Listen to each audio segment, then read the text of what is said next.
procedure that began yesterday after he had dental pain.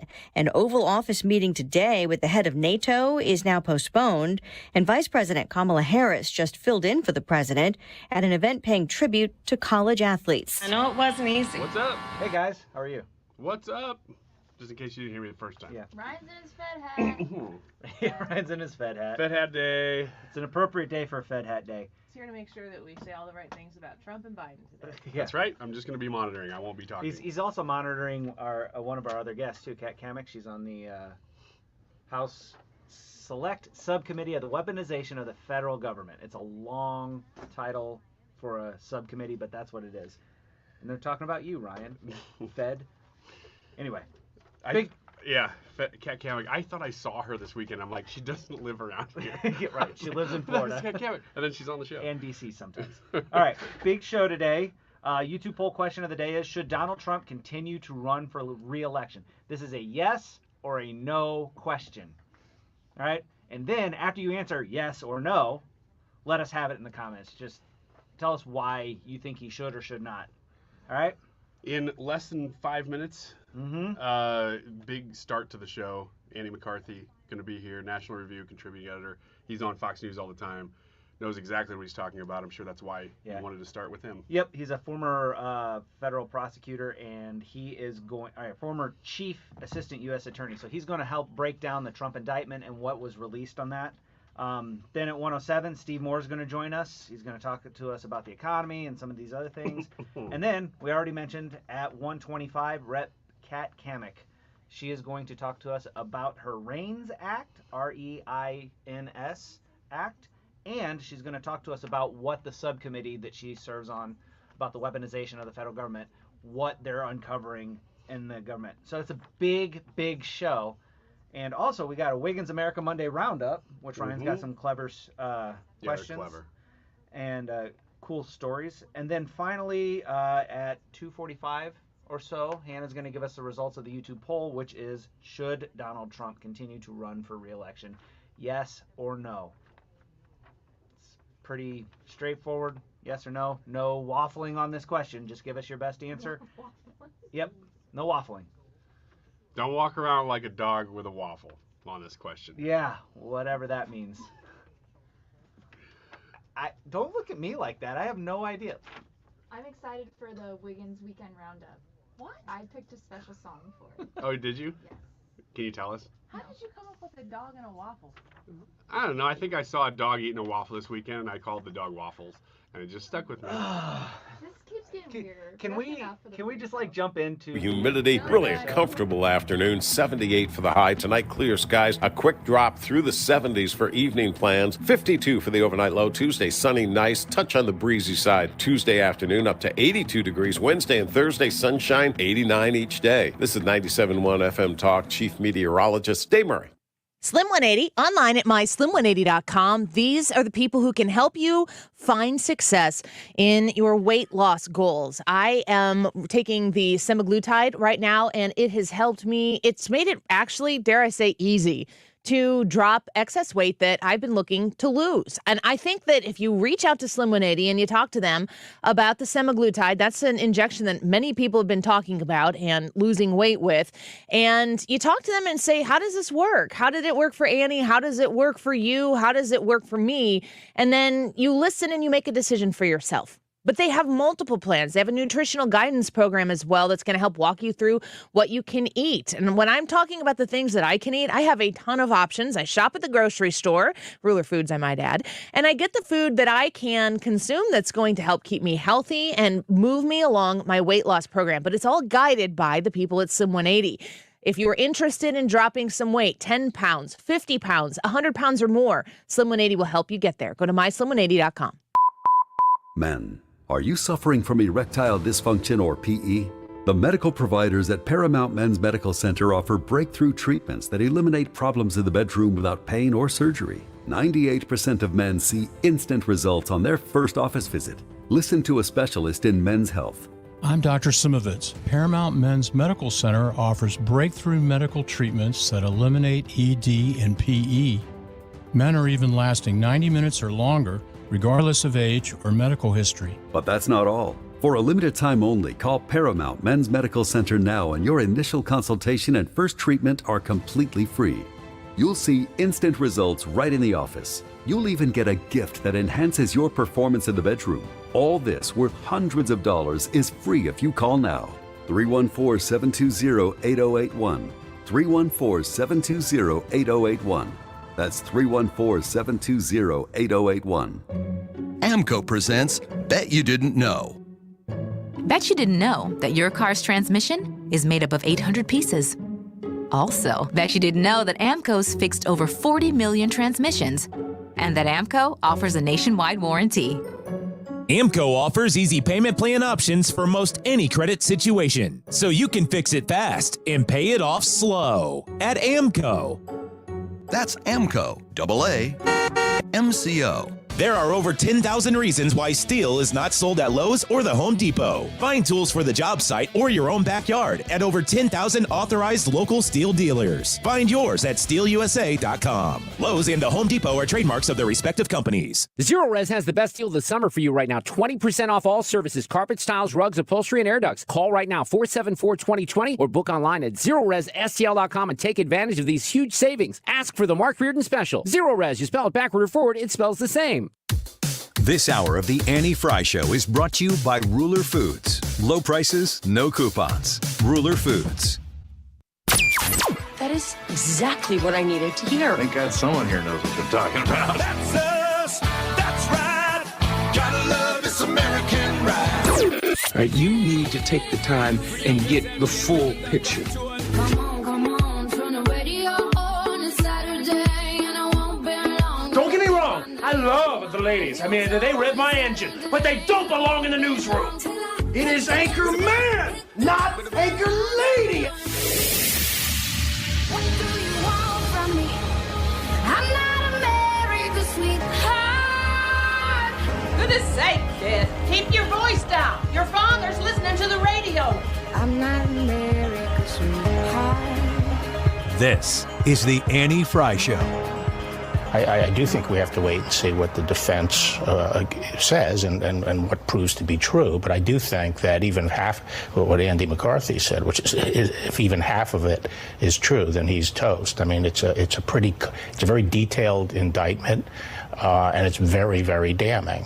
And this idea of presenting Trump as a victim here, or a victim of a witch hunt, is ridiculous. There is former Attorney General Bill Barr talking about the indictment, which we covered live during the show Friday as all this information was coming out. The indictment was released in the middle of the show, and we were listening to Andy McCarthy and Jonathan Turley and Shannon Bream on Fox News as they were reacting to this live. And then we hear Bill Barr say that Donald Trump is toast if even half of what Andy McCarthy says is true. And we thought, wow, I hope we can get Andy McCarthy on the show, and here he is. We're grateful to have him back here on the Annie Frey Show, contributing editor at the National Review, a Fox News contributor, former chief assistant U.S. attorney.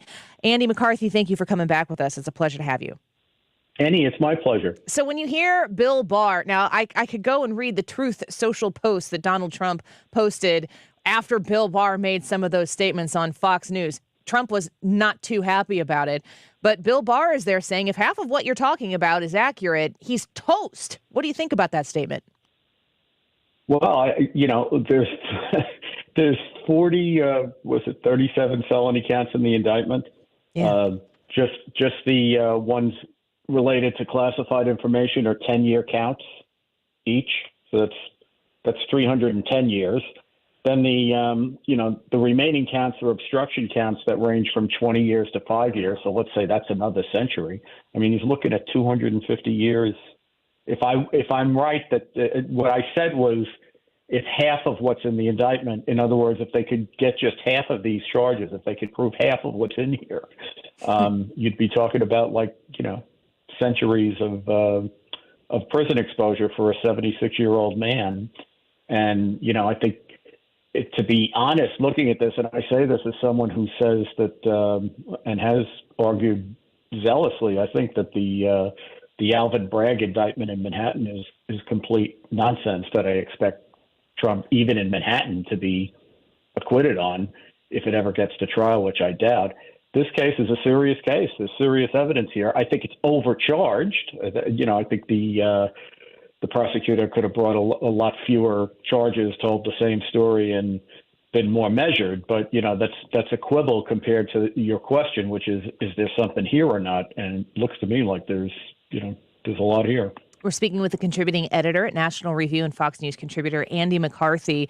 I want to get to your thoughts and concerns potentially on the equal application of the law here in just a second. Mm-hmm. But before we do that, I hear a lot of people saying, of course, a lot of critics, but her emails, everybody going back to Hillary Clinton and what the Justice Department did to her. We know that President Biden had classified documents in his garage, and he was not the president when he acquired those documents. Is this an example of how we should have been prosecuting those prior concerns that people had with those individuals because what they're doing to Donald Trump is correct? Or is this an overstep on Donald Trump and maybe the way we approached Hillary and Joe Biden was the more appropriate way to go about it? Yeah, I think it's the former. And I'd hate to think that I took a different position with respect to Hillary, and that I would suddenly, go 180 degrees different because I happen to agree with the policies of the person who did more or less the same actions. I guess, Andy, the best way to try to draw an analogy maybe is to say, let's say, I know you would never do this, but just for argument's sake, let's say you had me on the radio and you asked me a bunch of questions and I just spouted nonsense. And you knew it was absolute nonsense. You knew that what I was saying was completely ridiculous, but you didn't call me on it, and then you got a lot of criticism after the episode was over. And then you had the next guest who came on and tried to do the same thing. Would you feel that you owed the next guest who tried to spout a bunch of nonsense to your audience? Would you feel that you needed to let him do that because you had done it once before? Right. Or would you say, I regret doing it once before, and from now on, for the sake of my integrity and for respect for my audience and to try to uphold this forum, we're going to try to do it the right way here on out? And I think that's, the answer to that's pretty obvious, right? So I've never been somebody who thought that, everybody makes mistakes, and sometimes they're worse than mistakes. But I've never been someone who thought that if you make the first atrocious call, that logic requires that the next time the situation repeats itself, you're required to do the same thing again, because that's insane to me. So I think we ought to say, the Hillary thing was atrocious, and we should commit to even-handed enforcement of the law. And to me, that means, if former President Trump violated the law, you deal with that. And if President Biden violated the law, you deal with that too. I agree with that. And I think that what I'm seeing from the position I sit and the feedback I'm getting from a lot of listeners right now, a lot of people, of course, who listen to my show are Donald Trump supporters or maybe not huge supporters of the Joe Biden administration. There's conflict on both sides. Everybody is kind of doing, I don't know if you've seen the Spider-Man meme where everyone's pointing at each other. But what happens next? I'm curious, legally speaking here, if there's an off-ramp for this country that has seen very, very many evidentiary situations of a two-tiered justice system, is there a way out for us right now to get back to the place where, no, Joe Biden doesn't get away with this, Hillary Clinton doesn't get away with this, and if Donald Trump did what they're accusing him of doing, he doesn't get away with it either? Yeah, I think so. Since Attorney General Barr was good enough to throw me into the suit, maybe I'll throw him back into it and point out that I think what he articulated when he was Attorney General was the way to go, which is that there has to be one system of justice for everybody, that we ought to have a presumption against having law enforcement get involved in politics, especially electoral politics. And where the only way that you can overcome that presumption is what he called meat and potatoes crimes. That is to say, you don't want like Andrew Weissman sitting in his laboratory thinking up creative ways to go after a president that stretched the bounds of statutes beyond, like Star Trek, going someplace where no prosecutor has gone before. You want, if you're going to go after a president and disrupt our political system and our electoral politics, you have to take the position that we can't say that no one who is running for office can be prosecuted, that you have all you have to do is become a candidate. You have immunity to do whatever you want. We can't say that. But if we're going to go through we're seeing what tumult it causes in the electorate. If we're going to go through that, it's got to be for serious crimes as to which there is strong evidence, and people can understand them and they can be proved and convincingly. And I think if you meet that standard and you apply it across the board to everyone, then we can again have a justice system that everybody can assume is doing the right thing. But we're very far removed from that now because the justice system has been politicized a great deal over the last decade. And I sympathize with President Trump in the sense that I wrote a book about this. He probably more than anyone else, he's been the victim of the politicization. But that underscores the point I made a second ago, which is the fact that you've been a victim doesn't give you immunity from doing bad things. And if you've done bad things that are provable, they're going to come for you. Contributing editor at National Review and Fox News contributor Andy McCarthy speaking with us right now. I'm going to ask this question about Donald Trump, but I kind of am curious about the same question in regards to Joe Biden and Hillary Clinton. But do these crimes that people are alleging or charged towards Donald Trump that these individuals have committed, do these crimes have victims? Yeah, the United States is a victim if, for example, the reason, Annie, that you designate something top secret, for example, is not, it's not like somebody looks at a document and says, I have a feeling this could be really damaging if it got out. There's actually law that governs this, and so if the people who run the intelligence agencies who have authority to classify information make an assessment that if this document fell into the wrong hands, it would cause catastrophic damage for the United States. So, for example, it would reveal sensitive sources of information and maybe get them killed, or it would blow a very valuable intelligence gathering operation. Let's say we had like a bug in a sensitive place where bad guys were having meetings and we were getting that stream of intelligence. And if a document got out, people would realize that was going on and that stream of intelligence would be shut down. That's the kind of assessment that you have to make when you grade something as an intelligence document, and why they limit a number of people who can have access to it. The thing is, the country is imperiled if our defense secrets are revealed. So, I say that that's the case with respect to Trump.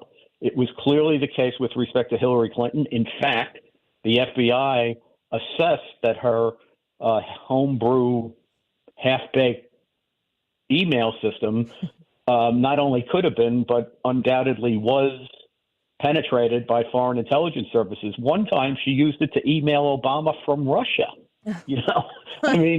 So obviously the country is harmed to the extent that our security and American interests around the world are threatened. I mean, it's not as easy to see as, say, a murder, right, where you can see who the victim is. But when the whole country's the victim, it's pretty serious stuff. And obviously the other thing with Trump's case is the grand jury. A grand jury subpoena, I learned while I was a prosecutor, is not a suggestion. When you give somebody a subpoena, they have to produce the information that's in the subpoena. So, to the extent that the grand jury is lied to or misled, or the investigators are lied to or misled, they're directly harmed because their inquiry gets diverted, and because they're acting for the public as our investigators, we waste public resources because people have misled. People send investigators on a wild goose chase, which ends up costing us a lot more money and resources. So, there's always a way to to track who the victims are. Sometimes with these federal crimes, it's not as easy to see as it is with like state violent crimes, but the victims are there. Yeah, I think it's important to point that out in all of the cases that we're discussing. We know we only have you for another minute or two, but I want to ask you, you can't predict the future, but maybe you can tell us what you anticipate might be some of the most likely outcomes of what happens next with this Donald Trump indictment. Well, I would say that I think if Smith, the special counsel, wanted to get the case to trial quickly, he made a strategic error by bringing the Espionage Act counts, because Trump is going to be able to argue that he needs a lot more information of a classified nature in order to make his defense. And those cases tend in the federal system to take a long time to get through the system because there's a lot of litigation pre-trial. So I think if he had charged it lean and mean and just stayed with the obstruction of the grand jury scheme, he could have had an argument that he could get that case to trial within, say, 6 months. I think it's going to be very hard to get this case to trial in 6 months or even before the election. Does the outcome look different if the intention here is truly to prosecute a crime and to get that done, put a bow on it, wrapped up in the conclusion, versus if this is more of a political endeavor? Well, yeah. I mean, obviously, when you were asking the question, I was thinking of the difference between Bragg's case and this case. I think Bragg's case is nonsense, right? So that clearly, to me, was intended as a political strike to affect the election. Actually, I think Bragg also is, he's an elected official who is appealing to his who's appealing to his progressive base in New York. For them, it hardly matters what happens with the case. They just want him to use his power against Trump. That's what he ran on. But this case is a serious case. And I've always thought that Trump is politically helped by frivolous cases because it makes it look like his opposition is trying to take him out with no basis to do so. But that ultimately he'd be harmed by serious cases. Like if people kick the tires on this one and they decide that this was really bad, if they see it the way I see it and the way Attorney General Barr sees it and like Jonathan Turley sees it and other people who've looked at it where this is like serious compared to the last one, that can't help Trump. Yeah. Well, we're going to have a front row seat. And Andy McCarthy, we're really grateful for your time today. We love your insight. We pause when you're on television and commenting, and we're grateful you shared some of your time with us here today. Well, thanks so much for having me, Annie. I appreciate it. Of course. We appreciate you. Andy McCarthy, contributing editor at National Review, Fox News contributor, former chief assistant United States attorney. Incredibly kind and generous of him to give us some of his time. A very busy man right now, as you can imagine. And he prioritized you listening here on the Annie Frey Show on 97.1 FM Talk. And that is a pretty cool thing.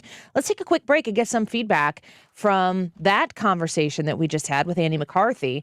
I need to know what you guys think. In my mind, I know how this poll today is going to materialize. I have in my mind, I'm going to write it down here. I'm writing it down right now on my paper.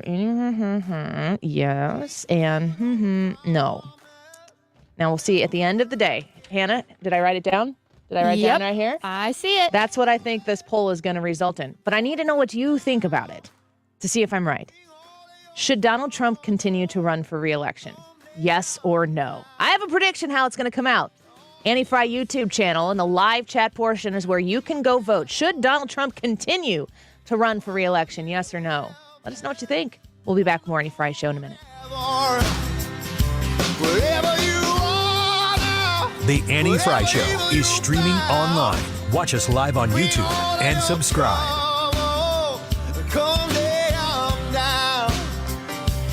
We're all tied to the same old failing. The Retirement Advisory Group, Thomas Helbig and Bob Kershaw, this family-owned and operated business, they make it their job to make sure that your family can enjoy your retirement the way you anticipated that retirement going. They are there to sit down with you, meet with you, and they will first help you set up a strategy that protects your nest egg from any market losses. Then they're going to help you build your own personalized structured income, which is going to help you generate income for the rest of your life. They are there to walk you through this process. So if you're in your late 50s, if you're in your 60s and you haven't retired yet, but you know it's right around the corner, you need to connect with a retirement advisory group to sit down and have a conversation. That's all I'm suggesting. You can make the decision yourself if it's right for you and for your family. When you talk to the people at Retirement Advisory Group, I have a feeling I know how it's going to turn out. Schedule an appointment at 314-993-9494, 314-993-9494. You are going to get a copy of their second edition book, Your Key to a Worry-Free Retirement, when you sit down and discuss with them. You can sign up online as well at retirementkey.com. Did you know the IRS is a super creditor? Hi, I'm Lance Drury with the Lance Drury Law Firm. The IRS is the only creditor that can create a bill for you without your permission, then drop the hammer and aggressively collect it by wiping out your bank account, seizing your assets, and levying your wages. No other creditor can do that, and this can all happen without a court approval. If you owe back taxes, you need to be prepared to face the super creditor. Don't just sit back and take it. Fight back. At the Lance Drury Law Firm, we know how to use the laws to your advantage and go toe-to-toe with the IRS. Our office is located right here in St. Louis. Contact the Lance Drury Law Firm today for a free consultation with me, or visit us at lancedrurylaw.com, or call 314-260-6120. That's 314-260-6120 to get started. The choice of a lawyer is an important decision and should not be based solely upon advertisements. It's all too obvious. We're being let down by the institutions we used to trust. American families are talking about a future of food shortages, banks failing, society breaking down, and what seems like the setup for the apocalypse. But instead of throwing up their hands, folks are leaning into self-reliance, investing in emergency food storage now more than ever. And My Patriot Supply, the nation's largest emergency preparedness company, has made it easier than ever for you to have peace of mind knowing you're prepared. Go to MyPatriotSupply.com and stock up on their best-selling 3-month emergency food kit. You get tasty breakfasts, lunches, and dinners averaging over 2,000 calories per day. Get at least one food kit for each family member. For a limited time, save $200 plus get free shipping on 3-month emergency food kits at MyPatriotSupply.com. It's time to prepare for what we all know is coming. Go to MyPatriotSupply.com now. MyPatriotSupply.com. When I met little Ruthie in 2010, she was just 5 years old. She wasn't eating much, she had no school to go to, and she didn't know who Jesus was.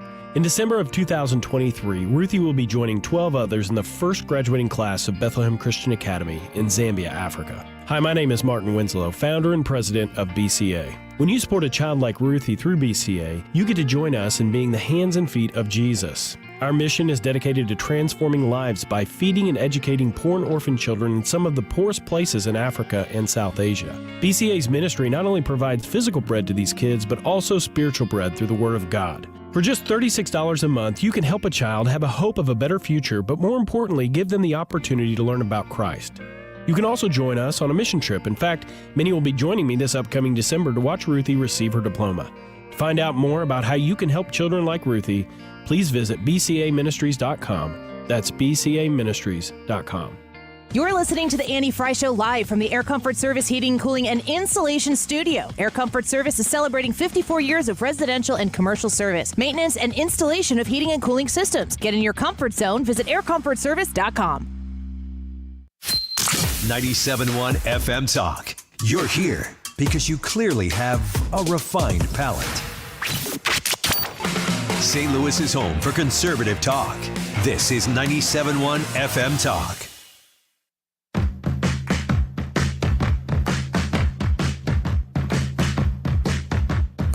All right. Yeah. This is the Annie Frey Show. Interact with Annie on Facebook. The Annie Frey Show. I can't explain any of these thoughts racing through my brain. It's true. Baby, I'm howling for you.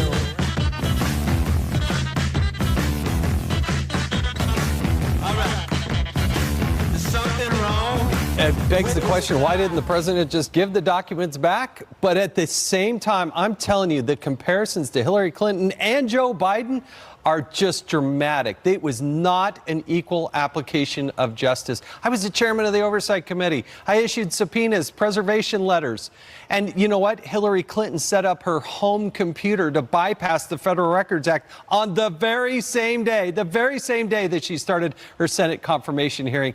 Untold number of people without security clearances had access to those documents. Some were so classified, even I, as the chairman, couldn't go back and read them because they were that sensitive. Jason Chaffetz, that was today, he made that comment. It begs the question, why didn't the president give the documents back? But, the big but, there's always a big but, isn't there?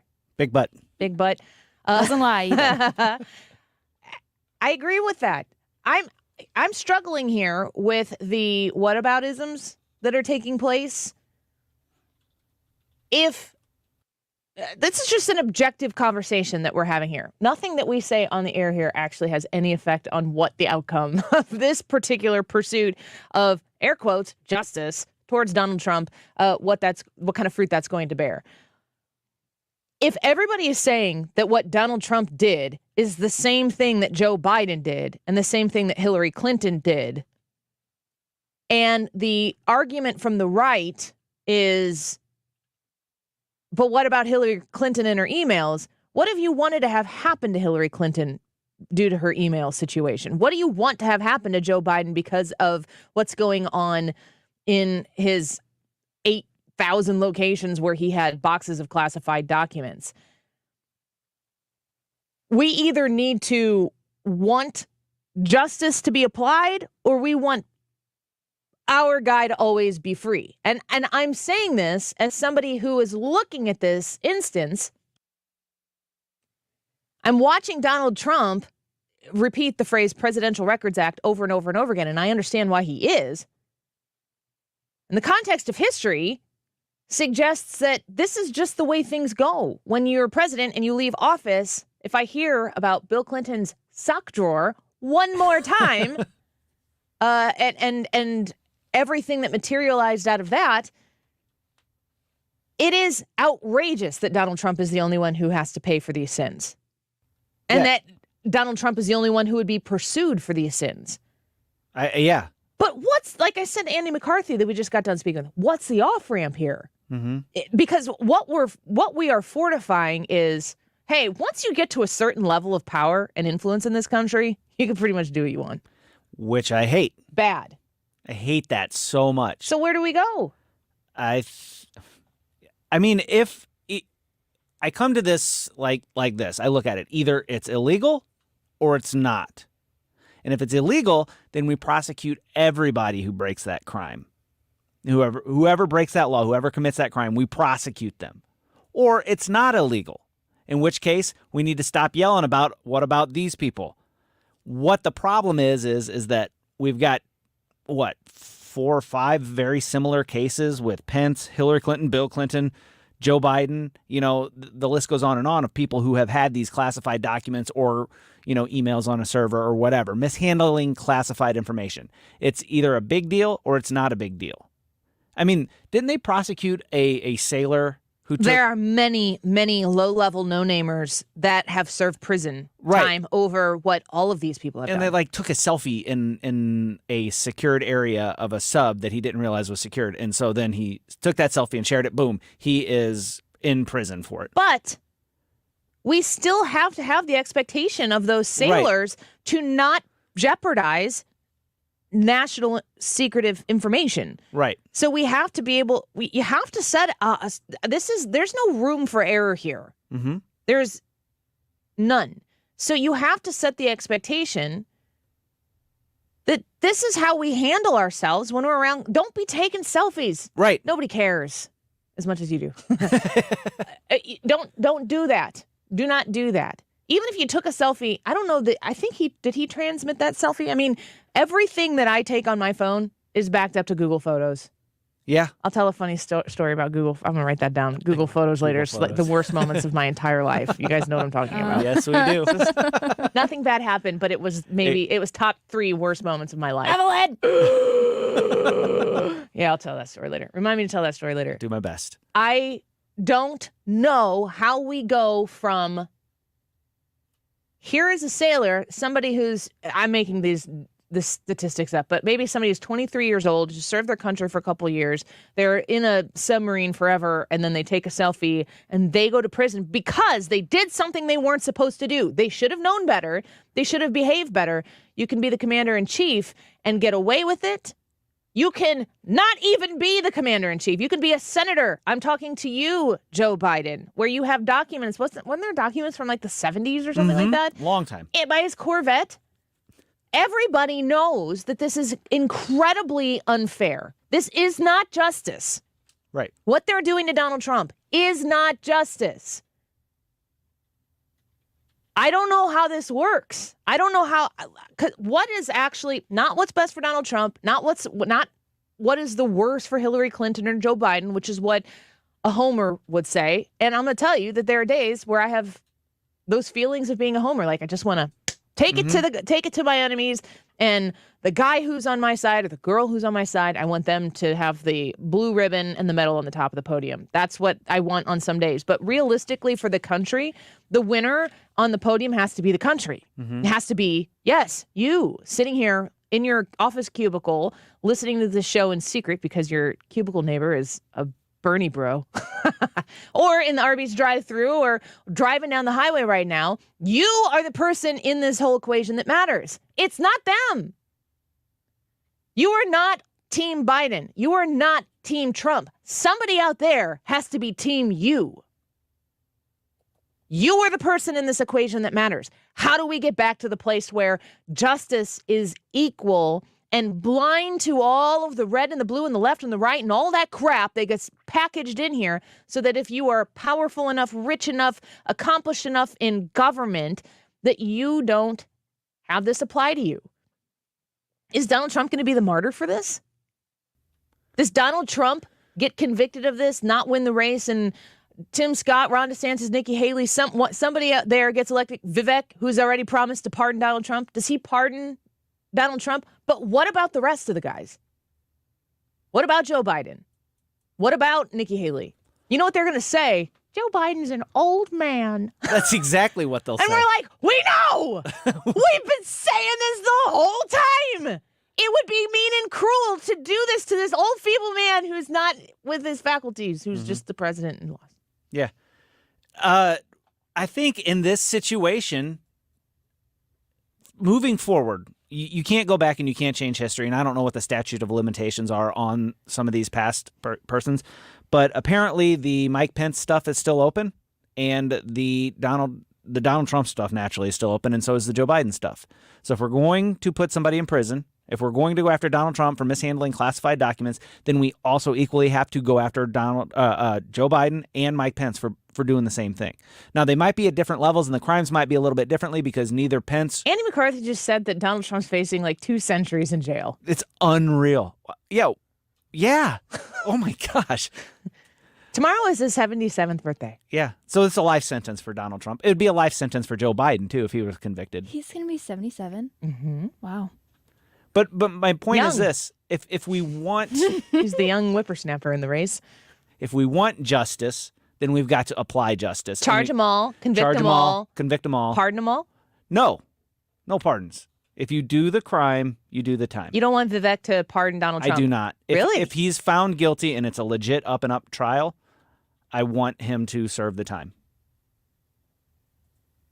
Huh. I'm sorry. I mean, I'm kind of surprised you said that. I've said this before. He did this to himself. I mean, I don't know if I've said this out loud. I said it to you on a DM for sure. I'm not going to ever say out loud what you tell me in our DMs. But he did this to himself. He brought these documents home. He knew who was coming after him. Now, he might have thought he was right. He might have thought he was wrong in doing this. I don't know where his mindset was. What if he just wasn't thinking? He did it to himself. You know of all people that if somebody is after you and they're trying to get you, you've got to have your head on a swivel. You can't afford to not be thinking about it, especially with classified information. Now, I'm not saying he's guilty, but what I am saying is if he did this, then he should have to serve the crime. That's just the way it works, or the way it should work. It's not the way it works. No. But it might be the way it should. That's a really interesting conversation. I want to continue that. Let's take a quick break. When we come back, Wiggins America in studio with the Monday Roundup. Let us know what you think about what Brad's saying here, because in this day and age, in this world, if you say something against Donald Trump, there's going to be a contingent of people who hate you and will never listen to you again. But guess what? There's about the same exact percentage of people who, if you ever say something good about Donald Trump, are going to hate you and never want to listen to you again. There, in my opinion, is a larger chunk of people in the middle, and the people in the middle float a little closer to the left or a little closer to the right. They want common sense. They want less drama from the mama at the United States government. And we're tired of the push and pull all of the time. And I will also add to this. On Friday, when the indictment was released at, what was it, like 12:55, and I was saying, like, in the context of everything we know here, they've accused Donald Trump of a lot of things that didn't materialize, and we get really worked up, and people are like, did you read the indictment? I'm like, no, I've been talking to you the whole time, right here. People had convicted him before the indictment was released, and people have exonerated him before the indictment was released. Let's not be those people. Let's just get the facts. Let's focus on the country and Wiggins America when we come back.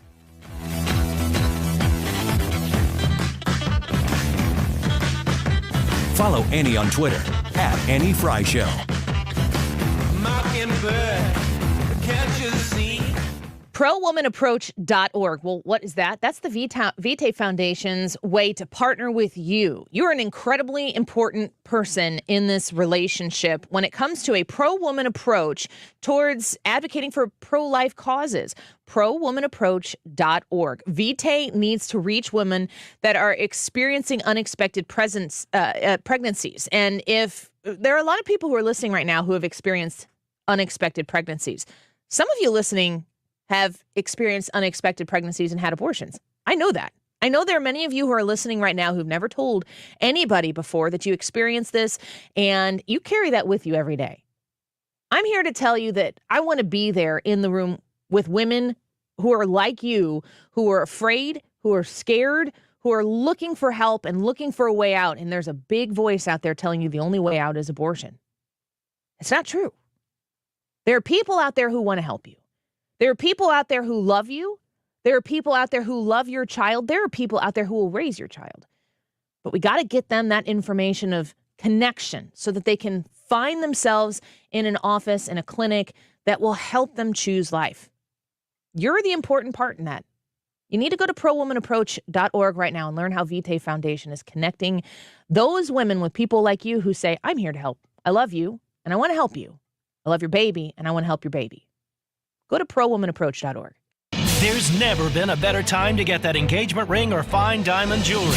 Right now at Diamonds Direct, our most exciting offer ever. You can get instant savings up to $5,000 off any purchase or enjoy special financing for up to 5 whole years. Either way, you save big. You can't miss this limited time offer. Design your perfect ring and get our most gorgeous and most flexible financing options. Now through June 30th at Diamonds Direct. Your love, our passion. Get details, store hours, and more at diamondsdirect.com. On approved credit. Updating your home with James Hardie Siding has never been more popular. With all the options available, you need a partner to maximize your investment. The rising prices on vinyl siding has made Hardie Siding a great alternative. Siding Express is ready to refresh the appearance of your home or totally transform the look by installing Hardie Shake, board and batten, lap siding, or a stone accent to make it your dream home again. Siding Express is an elite preferred James Hardie contractor. Need ideas? Go to sidingexpress.com and schedule a free, no-obligation consultation today. On the battlefield, there's a saying America's military men and women live by. Never leave a fallen warrior behind, ever. Off the battlefield, Wounded Warrior Project operates with the same goal.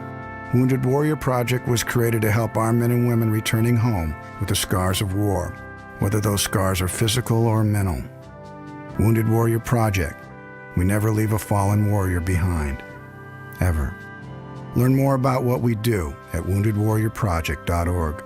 Retired or retiring soon? How much money do you need to live comfortably? Retirement Planners of America is here for you. Would you like to have financial peace of mind? Here's how. Step 1. Find out the amount of money you'll need to retire. Step 2. Have a plan to get there. Step 3. Make sure that plan can take advantage of market gains but protect you from market losses. Discover how to do all three with a free consultation at 800-508-6108. That's 800-508-6108. All investments involve risk, including losses. Past performance does not guarantee future results. If you're trying to sell your home, there's only one group of agents in town I trust. Mark and Neil Gelman of eXp Realty. My friends Mark and Neil have the best system, options, and strategies to connect you to the best qualified buyers, getting your home sold fast and for top dollar. Check out thegelmanteam.com. Hello, everybody. I'm John Rooney.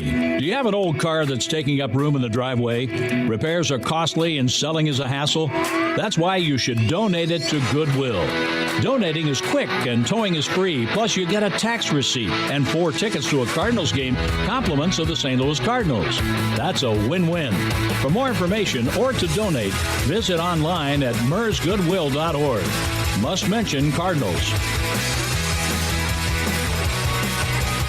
Hey, Kat Cammack is coming on the show at 1:25, representing Florida's 3rd District, but more importantly today, Select Subcommittee on the Weaponization of the Federal Government is what she's on. She'll be here 1:25 right now, 12:45. This time check is sponsored by Jerry Kelly Heating and Air Conditioning. It's time for a $98 AC tune-up. You're listening to award-winning, thought-provoking talk. You're listening to 97.1 FM Talk. Your home for conservative talk. On the air for over 20 years. Cowboy. Cowboy. This is the Annie Frey Show.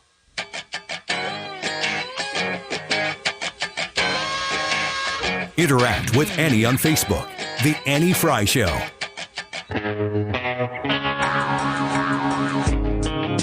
You hear a little Kid Rock, and I'm like, is this it? And she's like, it's just the instrumental. Figured with the Roundup, Yeah. go cowboy. I like it. Yeah. Are you ready? I love going cowboy. Yeah, I'm ready. I hear once you go cowboy. Let's see here. Finish the sentence. I got a cowboy. All right. All right. Are you flustered? I'm a little bit red-cheeked. Going cowboy. Those cheeks aren't red. What are they? I was just wondering which cheeks you were talking about. I can see those. Can't see the other ones. Don't need to. Well, those ones are red, let me tell you. Oh, chap. Man, it went off the rails fast. Man. It's Annie's fault, really, though. All right. Annie's credit. A Washington judge has ordered a women's-only nude spa to accept transgender women who still have penises. But are they cowboys? I don't know. But you know what you could see there is whether or not their cheeks were red. Seattle District Court Judge Barbara Jacobs Rothstein on Monday upheld a discrimination ruling against Olympus Spa filed by local trans activist Haven Wilvich. Let's go back to the nude spa part. Okay. Hannah? What? Is this going to me? I would not go to a nude spa ever. Why? I'm not going to nude anything. No.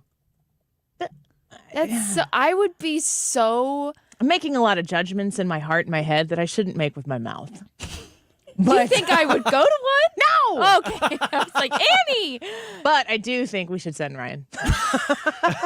Well, funny you should ask. 6,000 YouTube subscribers. Let's Because- go. Oh, man. You can wear the swimsuit. I am planning right now a trip next spring to Japan. And my friend there says that we have to because it's very common to have the koi fish nude spa thing. And I don't want to do it. What kind of friend is this?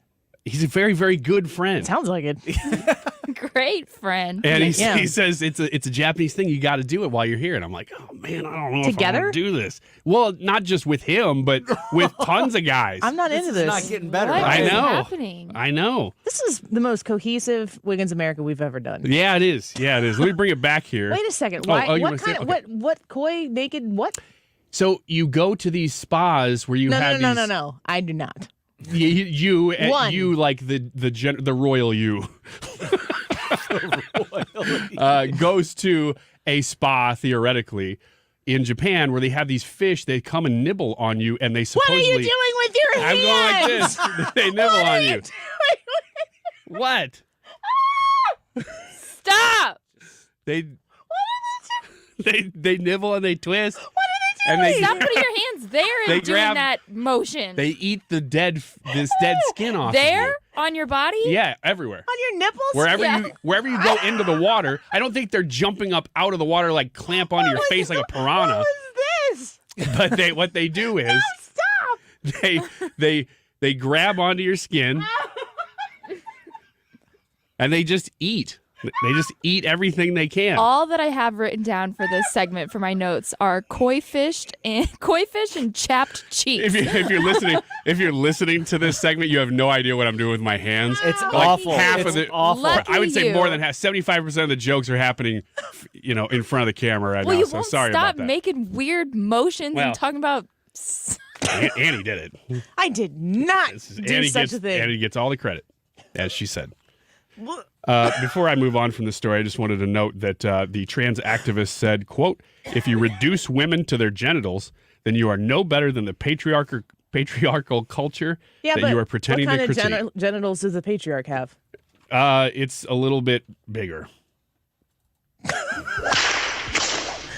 Or vague. Next story.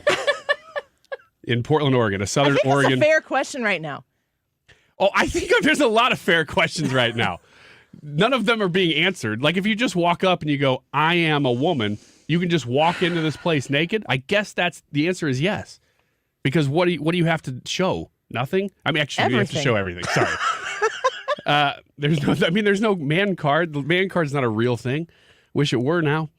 A Southern Oregon man was found guilty of several crimes after a booby trap in his home went off and shot an FBI bomb technician. Is this at the spot? Authorities said. I wish I had some sort of music that was very, very identifiably Home Alone, because that's what this sounds like. If only you knew somebody in production. Well, there's no song that people identify. Yeah, there that's is. Home Alone. We have a boatload of Home Alone songs in our folder. Uh-huh. Really? Yes. Yeah. From the movie? Yes. What Wow. are the other options? I'm trying to think of what these are. Actually, they're from the musical. Yeah. from the cartoon version or the live action. There's all these crazy booby traps that this guy left because he knew his house was going to be raided. He said bomb technicians arrived at the house and said that they found a minivan blocking the gate with steel animal traps attached to the gate post and under the hood of the minivan. They said they also found the gate was rigged so that when opened, a hot tub would roll toward the person who had opened the gate. Ooh, subtle. And all kinds of other ones, too. The house itself had been barred from the inside with security doors at the front and the back entrances and apparent bullet holes going through the front door. A whole bunch of other ones, too. Found that pretty interesting because while I wouldn't do it, it does sound like kind of fun to booby trap a house. Brad, I'm going to give you a piece of paper here because this story I'm going to need a little help with. Oh, boy.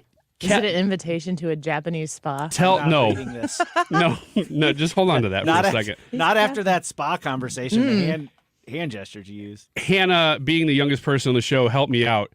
Kelly's or Kellis? Khalees. Khalees. Yes. I was neither. Rude. Darn it. I'm young The enough. milkshake girl? The milkshake girl, Khalees. yeah. She. What did you say, Kelly's or Kellis? Kelly's or Kellis? Man, Kelly's. you are the oldest person in the room. Yeah, by far. You should know that. You love that song. I know. Last week, the two celebrities, her and Bill Murray, trended on social media after multiple outlets reported that. Say it again. Khalees. Khalees. She's 43, so she's older than literally everybody on this show. Except you. No. And the Groundhog Day star, 72, are being romantically linked. So I'm going to play, just in case you're not sure what that song is because you're outside of the generation that had it. Go ahead, Brad. Do the words. I don't know when they go. It's better than Anytime. yours. Anytime. Dang right. It's better than yours. I can teach you, but I have to charge. Yeah, Milkshake yeah. brand. And I did the clean version for you, too. Yeah, you did. Darn right you It did. says darn instead. Yeah. Oh, I was gonna say I don't know what's the dirty version, but Yeah. it's darn. It's just darn. Oh. That's all. So apparently they might be dating. Nobody will confirm or deny, and people have been asking her like crazy, "Are you dating Bill Murray?" Her answer is, "I'm not talking about it." Dang right. None of your business. So there you go. You just wanted to play the milkshake songs. That's why you brought this story. I wanted to play He's the been milkshake Googling song. Kelly's milkshake the whole time, and he was getting a ice cream shot and fentanyl. Kelly's milkshakes. Kelly's. Oh, that's totally different. And with Safe Search off, I was like, whoa. Wasn't Bill Murray romantically linked to Scarlett Johansson for a while? Yeah. Don't you feel like Bill Murray maybe does some of these things just because he thinks it'd be I think we fun? need to go towards Bill Murray's publicist. Uh-huh. And maybe that's where the story. The background is apparently he's been on tour with her for a few weeks. We watched. And people are like, why is Bill Murray on tour with you? We've been watching the 3rd season of The Mandalorian, and we just saw the episode where Jack Black is in it. Yeah. And my kids are like, oh, that's Bowser from, because Jack Black. And also, what else do they? Oh, they've seen School of Rock.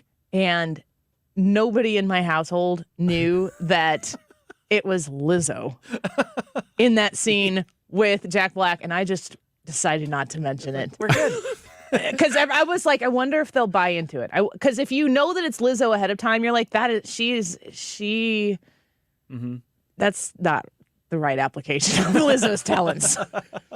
But I wondered if anybody would say anything. Nobody said anything about it. Everybody kind of bought into it. So. Man. Last story, Theodore Ted Kaczynski, the Harvard-educated mathematician who retreated to a dingy shack in the Montana wilderness and ran a 17-year bombing campaign that killed 3 people and injured 23 others, died Saturday. He was 81. He was branded the Unabomber by the FBI, and apparently they're saying it was most likely suicide. Is anybody figured out why some people online were taking his side and saying, oh, darn... It's the internet. Okay, Yeah. it's the internet. These are That the same makes people sense. who go to those Japanese deep spots. conspiracy theories, MK Ultra stuff. Oh, really? So there was something deeper to it than just I don't even know what you just said. MK Ultra? Yeah. Google it. Yeah. MK Ultra. I'm going to pass. I'll Google that right now. Bill Murray and Khalees, though. I'm going to Google that. Somehow, some way, Steve Moore is going to be on this show when we come back. But maybe not if he's been listening. He might have just changed his mind. And Representative Cammack, don't go away. This is a special alert to all Americans who own a vehicle with less than 200,000 miles with an auto warranty about to expire or with no warranty coverage at all. Due to a decline in the economy, CarShield is announcing a low-cost month-to-month vehicle protection plan that is now available to the public to save any driver out-of-pocket expenses on future auto repairs. Call now to find out how you can pay almost nothing for covered auto repairs. Yes, you heard that correctly. Pay almost nothing for covered auto repairs. An open phone line has been established for all drivers to call for a free quick quote. Call 800-652-5241 now. Drivers who are covered will not have to pay for covered repairs again. This protection plan is at an all-time low. Additionally, drivers who activate this vehicle protection today will also receive free roadside assistance, free towing, and car rental options at no additional cost. Call us for your free quick quote today. 800-652-5241. That's 800-652-5241. What do you have to lose? Call 800-652-5241. Again, 800-652-5241. You wouldn't trust a butcher to babysit your pet pig. You wouldn't trust a lumberjack to repair your antiques. Or a professional wrestler to be your massage therapist. So why would you trust anyone but AMCO to fix your car? For over 50 years, we've been the trusted experts in transmission repair. AMCO offers easy payment plan options for most any credit situation, so you can fix it fast and pay it off slow at AMCO. AAMCO. I'm Kareem Abdul-Jabbar. I learned about atrial fibrillation the hard way. My symptoms would come and go. Shortness of breath, fatigue. I kept going. Then I got so lightheaded, I couldn't. My doctor said I have AFib, so I'm about 5 times more likely to have a stroke. Other symptoms, irregular heartbeat, heart racing, chest pain can come and go, but the risk of stroke stays. If you have symptoms, tell a doctor. Visit notimetowait.com. Sponsored by Bristol Myers Squibb and Pfizer. At Grainger, we're for the ones who pay attention to every little detail. The ones who fuss, tinker, and sweat the small stuff. Because you know the tiniest thing can make the biggest difference when it comes to keeping business moving. We get it. We're the same way, offering access to product experts to help you quickly and easily find what you need. So whatever your industry, you know you're always getting professional-grade products. Call, click Grainger.com, or just stop by. Grainger, for the ones who get it done. For the first time since 2020, the third edition of the Karen's Cup. Beginning June 3rd, players will compete for a $180,000 prize fund. This tournament features 10 of the top female chess players in the world, including returning champion Hampi Koneru, along with top-rated American Irina Krush. It's one of the most decisive classical tournaments in chess that you won't want to miss. Catch all the action on the St. Louis Chess Club YouTube and Twitch channels. KFTK FM Florissant. From the Under Law Injury Lawyers, GetJim.com studio. 97.1 FM Talk. Always live on the free Odyssey app.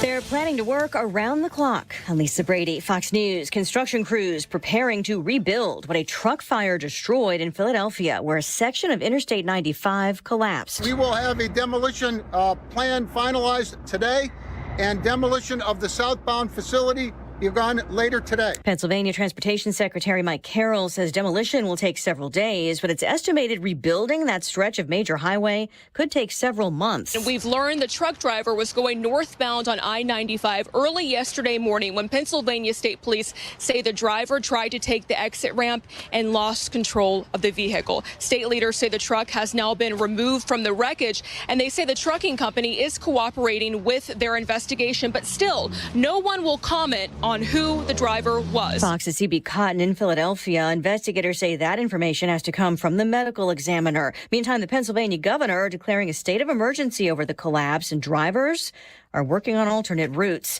Secretary of State Antony Blinken insisting the Biden administration is tough on China after an admission over the weekend that China does have a spying base in Cuba since 2019. And Blinken says the administration was briefed on a number of similar efforts when it took over in 2021. We've engaged governments that are considering hosting PRC bases at high levels. We've exchanged information with them. Our experts assess that our diplomatic efforts have slowed down this effort. Republican lawmakers say the spy base is more evidence of President Biden's weakness on China.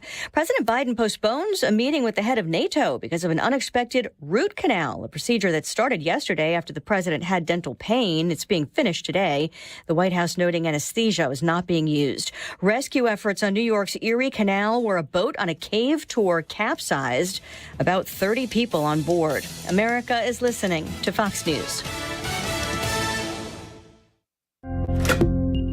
Simply Safe was named Best Home Security of 2023 by U.S. News and World Report. But we don't do what we do for the accolades. We do it to protect you and everything you love. Our advanced sensors, indoor and outdoor HD cameras, and hazard detectors are powered by live 24/7 professional monitoring, so you get emergency help fast. Get 20% off any new system with Fast Protect monitoring at simplysafe.com/radio. There's no safe like Simply Safe. Hi, I'm Martha Stewart. Every year, more than 4 million pets enter shelters here in the United States. My friends at American Humane have been helping animals since 1877. The goal is to ensure that pets have a safe shelter, especially during natural disasters. Adopting a shelter pet allows shelters to help more animals awaiting care. Please consider adopting today and take some time to learn more about American Humane's other work at americanhumane.org. Air Comfort Service, heating, cooling, and insulation. Weather. Chief Meteorologist Dave Murray. What a delightful afternoon around town. Plenty of sunshine, cool for June, low humidity. Really a comfortable afternoon. 78 for the high. Tonight, clear skies. A quick drop through the 70s for evening plans. 52 for the overnight low. Tuesday, sunny, nice. Touch on the breezy side. Tuesday afternoon, up to 82 degrees. Wednesday and Thursday, sunshine, 89 each day. This is 97.1 FM Talk. Chief Meteorologist Dave Murray. To your first responders as we are, then nominate a local department and let us feed them a great meal. Compliments of Grill Master Tony Stone. Mark Cox here. Visit 971talk.com/contests. Help us feed our first responders. You can nominate someone today. Stewart's American Mortgage is where the bagel loan exists. It's the only place that the bagel loan exists, and it can be yours. Call 314-324-4440. 314-324-4440. Stewie is there to answer your questions and to explain to you how when you use the bagel loan to secure your mortgage or to do a refinance, you pay zero in closing costs. For people who have gotten a mortgage in the last 8 months, 10 months, when rates went to really, really sky high highs, they've come down since then. And when you use the bagel loan to refinance to get that lower mortgage and you don't have to pay closing costs, you're saving money. Think about lowering that interest rate from the super high highs that you had just unfortunately timed the wrong way when you needed to get that mortgage to where they are right now. If you don't have to pay closing costs to refinance, this is a great investment in your future. The amount of money you're going to save on interest is going to be astronomical. And like I said, no closing costs. Doesn't cost you to go through the process to do it. 314-324-4440. Google the bagel loan. NMLS number 226715. Hi, this is Thomas Helbig with the Retirement Advisory Group. Hi, I'm Bob Kershaw, Tom's nephew. As a family business, we are committed to protecting your retirement, whether you're nearing retirement or already retired. What if it were possible to protect you from market downturns without having to make an emotional decision to buy or sell? What if you could take advantage of a strategy that would automatically take you out of harm's way during the bad years and position you for the growth opportunity during the good years? The secret is in linking safely to the market without putting your principal at risk. By linking to the market instead of owning the market, you can participate safely on autopilot and lock in your gains without creating a taxable event. Go online at retirementkey.com for a no-obligation retirement review. Learn the strategies that have helped our clients retire with confidence for the past 36 years. And just for coming in, you'll get a copy of our latest edition book, Your Key to a Worry-Free Retirement. So go online at retirementkey.com.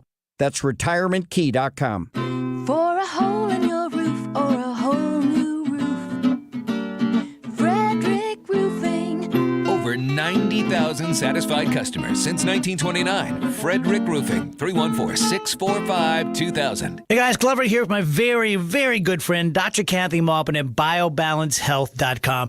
If you have reached that certain age and you're just not feeling very well and nothing's working the way it used to work, go see Dr. Kathy. She is not only a medical doctor, she is a patient of this bioidentical hormone replacement therapy. It absolutely works. It's a long-term solution. She is an artist when it comes to helping you with your hormones. BioBalanceHealth.com for Dr. Kathy Maupin. The choice of a lawyer is an important decision and should not be based solely on advertisements. I'm Jim Onder. Not all law firms are created equal. Don't risk your future with just any firm. See how Onder Law is different. Onder Law Personal Injury Lawyers. Visit getjim.com. This hour of the Annie Frey Show is brought to you by Ruler Foods. Low prices, no coupons. Ruler Foods. That is exactly what I needed to hear. Thank God someone here knows what they're talking about. That's us. That's right.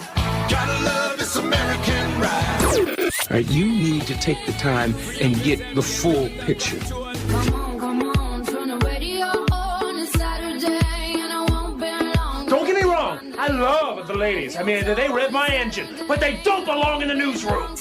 It is Anchor Man, not Anchor Lady. What do you want from me?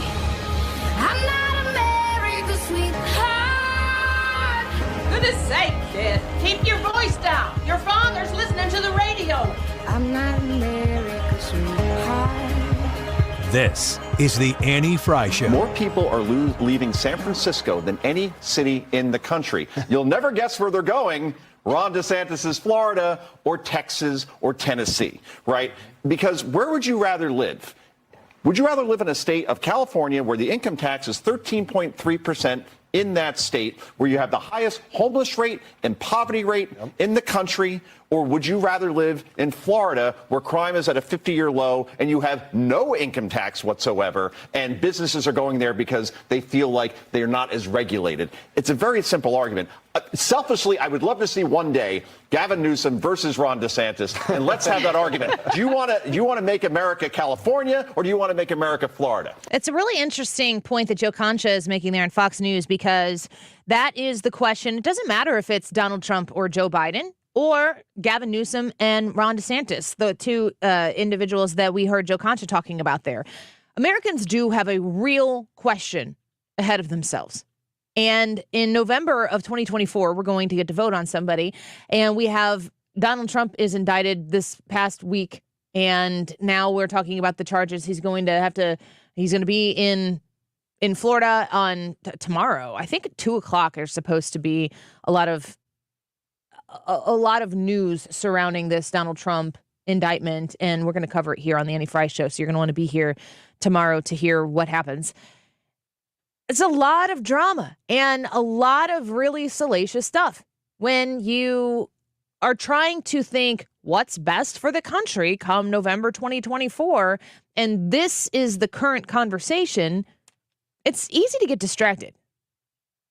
It's easy to get tribal about how we pursue solutions for this country, because it becomes more about your emotions, becomes more about your feelings. It becomes more about that. You know how I can relate as a mother who has athletes. My children are athletes. They compete and they play sports, and you want them to win. And in some cases, I get way more passionate and aggressive in my anxiety levels watching my kids play sports than I do the St. Louis Cardinals. I love the St. Louis Cardinals. I want to see the St. Louis Cardinals succeed very badly. But it's different when it's somebody who has a hand on your heartstrings. And what politics has become over the last decade is all about the heartstring tug and not a lot about scratching the wrinkles in your brain to make sure that you're thinking and applying reason to how you see the president of the United States affecting your life. I think that there are so many things facing the American voter right now that when they don't tune into the news, very much so push voters in one direction. And listening to Joe Concha say it's a simple argument. Do you want to make America California or do you want to make it Florida? Here are some statistics from the Bureau of Labor. States with the highest and lowest net firm migration in 2021. Florida, the most people are going to Florida. North Carolina, Nevada, Texas, Tennessee. Those are the top 5. Top 5 states bringing people in. Florida, North Carolina, Nevada, Texas, and Tennessee. States with the biggest out migration: New York, California, Illinois, Maryland, and Pennsylvania.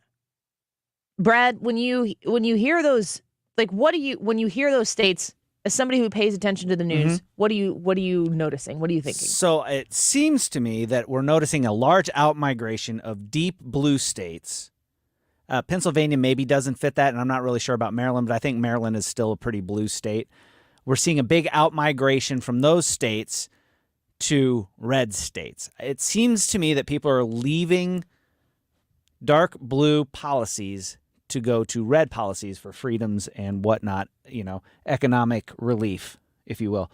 The interesting thing there is, and the only reason I think Nevada's on that list is because Nevada is geographically butts right up against that was going to California. I'm glad you picked that up, because that was my second point. And I think that Pennsylvania is the same story as Nevada in out-migration, because when you are looking at where people are going to, there's one consistency that they're red states, but they're also in Texas and in some cases Tennessee as well.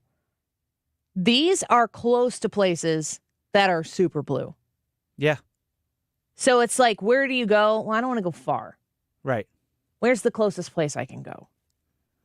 If you're in New York and the out-migration is massive, it's the out-migration of New York is bigger than the in-migration. There are more people leaving New York than there are entering Florida.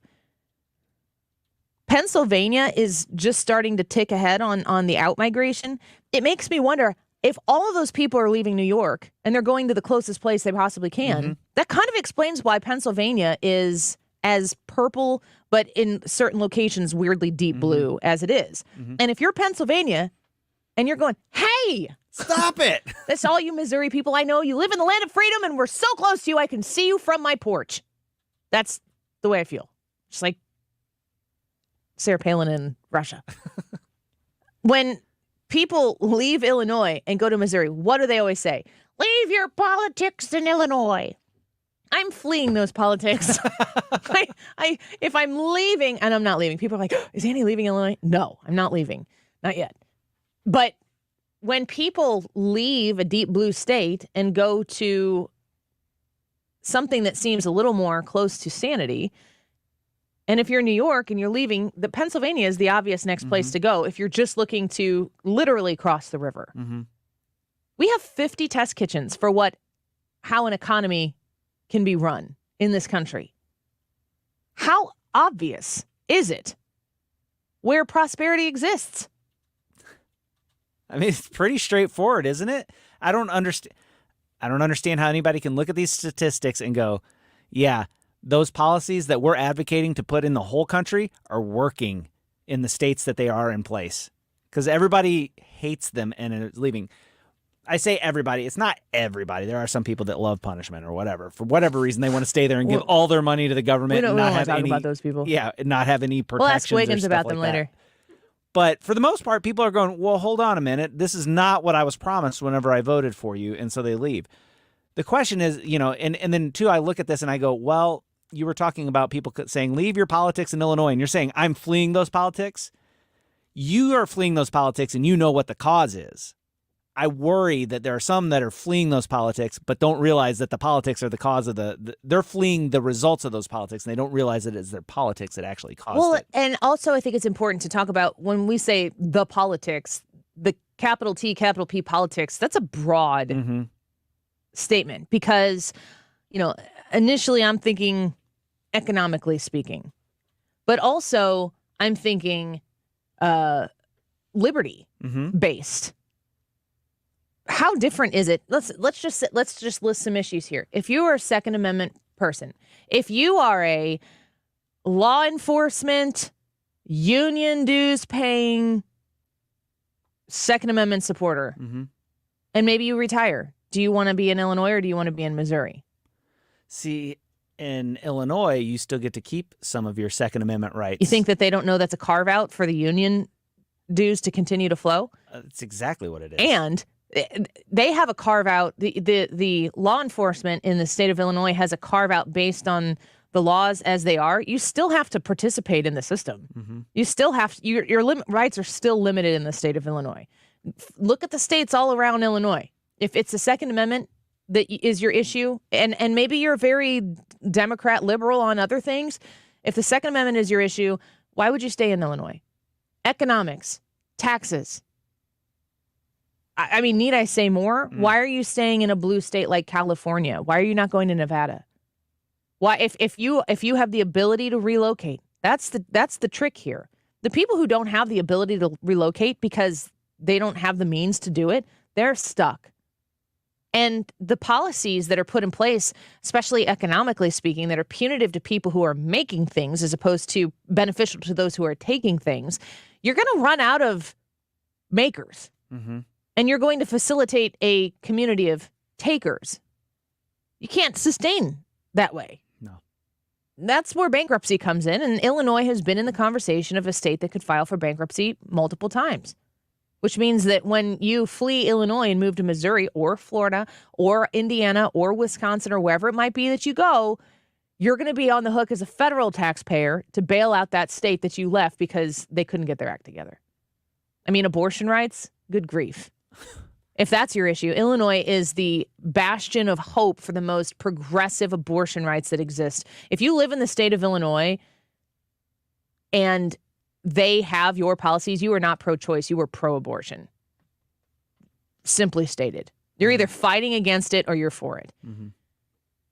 Education, I mean, when you look at some of the things that are being implemented in the state of Illinois, J.B. Pritzker keeps talking about how book bans are not going to be allowed in the state of Illinois. What books are people banning? Name a book. Name a book that's not allowed in the classroom. They are on both sides of the aisle. And the Bible has been restricted in many cases a lot longer than, kindergartner, well, let's talk about your gender identity. Who are you sexually attracted to? What kind of freak show stuff is that? It's over and over and over again. There's such an example in a 50-state comparison, red versus blue, which is, I mean, there are a lot more red states than there are blue states. and there are a lot more people in blue states. Like this, the population in blue states is much higher. But again, if you subsidize the takers and offend the makers to the point that the makers all go somewhere else, there is an end date on that plan. I don't know when it is. I guess we just keep printing money. That's how you get Cuba. That's how you get Venezuela. I mean, there's no makers anymore. There's no creators. There's nobody providing the jobs. There's nothing left. And so then all you've got is people who are left who are depending on a government, and the government doesn't have any income because there's nobody left to tax that they can't provide for the people, and it just collapses in on itself. That's what you're seeing. That's what you're seeing in Illinois. There's not new businesses coming in Illinois. You talked about the people who can afford to leave. There's two type of people that stay behind in blue states: people that can afford to stay behind and people who can't afford to leave. Everybody else leaves. That's the middle class. It's gone. And an economy without a middle class does not thrive. You can't pick your farm up and move it across state borders. If you're agriculture in Illinois, and many, many, many people are, that doesn't move with you. If you have a brick and mortar business and you want to pick up your barbershop and go put it across state lines, you're not just your people aren't going to all come with you. That just doesn't work that way. But in the state of Illinois, we don't care. Every time I talk about taxes in Illinois and complain about it, there's always somebody, I'm calling out you, Dan, who wants to talk about personal property taxes in Missouri. I mean, I think it sucks that Missouri charges you personal property tax, but I will put my tax bill up against your tax bill any day of the week. I mean, my property taxes compared to a house in like St. Charles or whatever, mine are at least 3 times what it would cost in St. Charles every year. Yeah, I could pay my house off today, and I got to rent my house from the state government for 3 times what it would cost me in the state of Missouri. It's unreal. And what do you get for it? Nothing. You don't get anything. You get your rights taken away. It's pretty crazy. Let's take a quick break here. When we come back, Representative Kat Cammack is going to join us. She is a member of the Select Subcommittee on the Weaponization of the Federal Government, also the House Committee on Energy and Commerce, and the House Committee on Agriculture. I want to know about this subcommittee on the weaponization of the federal government. What's their pursuit? What is their end goal here? Because we're watching right now in real time where the people that are in the bureaucracies of the federal government get to pick and choose which political opponents they prosecute and which ones they let go. That's scary. That's scary stuff for the American people. And Kat Cammack is going to be with us. She was in studio with us one time here, and she played X's and O's. I'm excited to have her back on the show and discuss this issue with her. So don't go away. More Annie Frey Show in just a minute. Lend me your eyes, I can change what you see. But you're listening to The Annie Frey Show. Follow Annie on Instagram at The Annie Frey Show.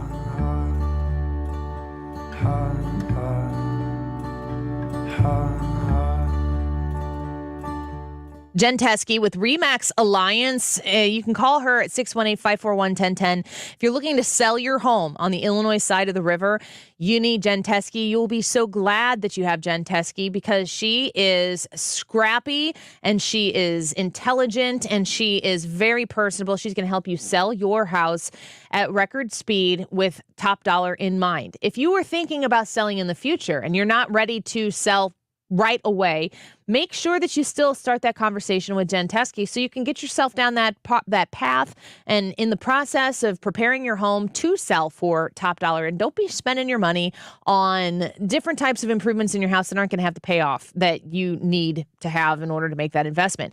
Jen Teskey at 618-541-1010. Jen Teskey, 618-541-1010. You can call her, you can text her, is going to guide you through this whole process and make you so glad that you chose her. You're going to be a top referrer for her after the fact. JenTeskeyHomes.com. When you're approaching retirement, there are a lot of questions to answer. Do you have enough money to fund your income for life? How should you claim Social Security? And what's your plan for health care and long-term care? Hi, I'm Eric Robert, Director of Investments with the ClearPath Wealth Management Group at Stifel and host of On the Money Saturday mornings at 11 on 97.1 FM Talk. Don't leave your retirement to chance. It's crucial to understand and address relevant risks before you retire. Our team can help you get organized guide you through critical retirement decisions, and create an investment portfolio designed around your needs. To schedule your free retirement plan consultation, go to clearpathinvesting.com. That's clearpathinvesting.com. Or call us at 636-695-2650. That's clearpathinvesting.com or 636-695-2650. Stiefel Nicholas and Company Incorporated, member SIPC and NYSE. We made it. Summer is here, and I hope you have an incredible vacation planned. Mark Cox for my friends at Brenton Vision. If you've considered vision correction, now is the time to act before that summer vacation. Brenton Vision is the only place in Missouri you find all 7 forms of advanced vision correction, and their surgeon, Dr. Jason Brenton, explains these advanced treatments have a very quick recovery time. You don't have to miss out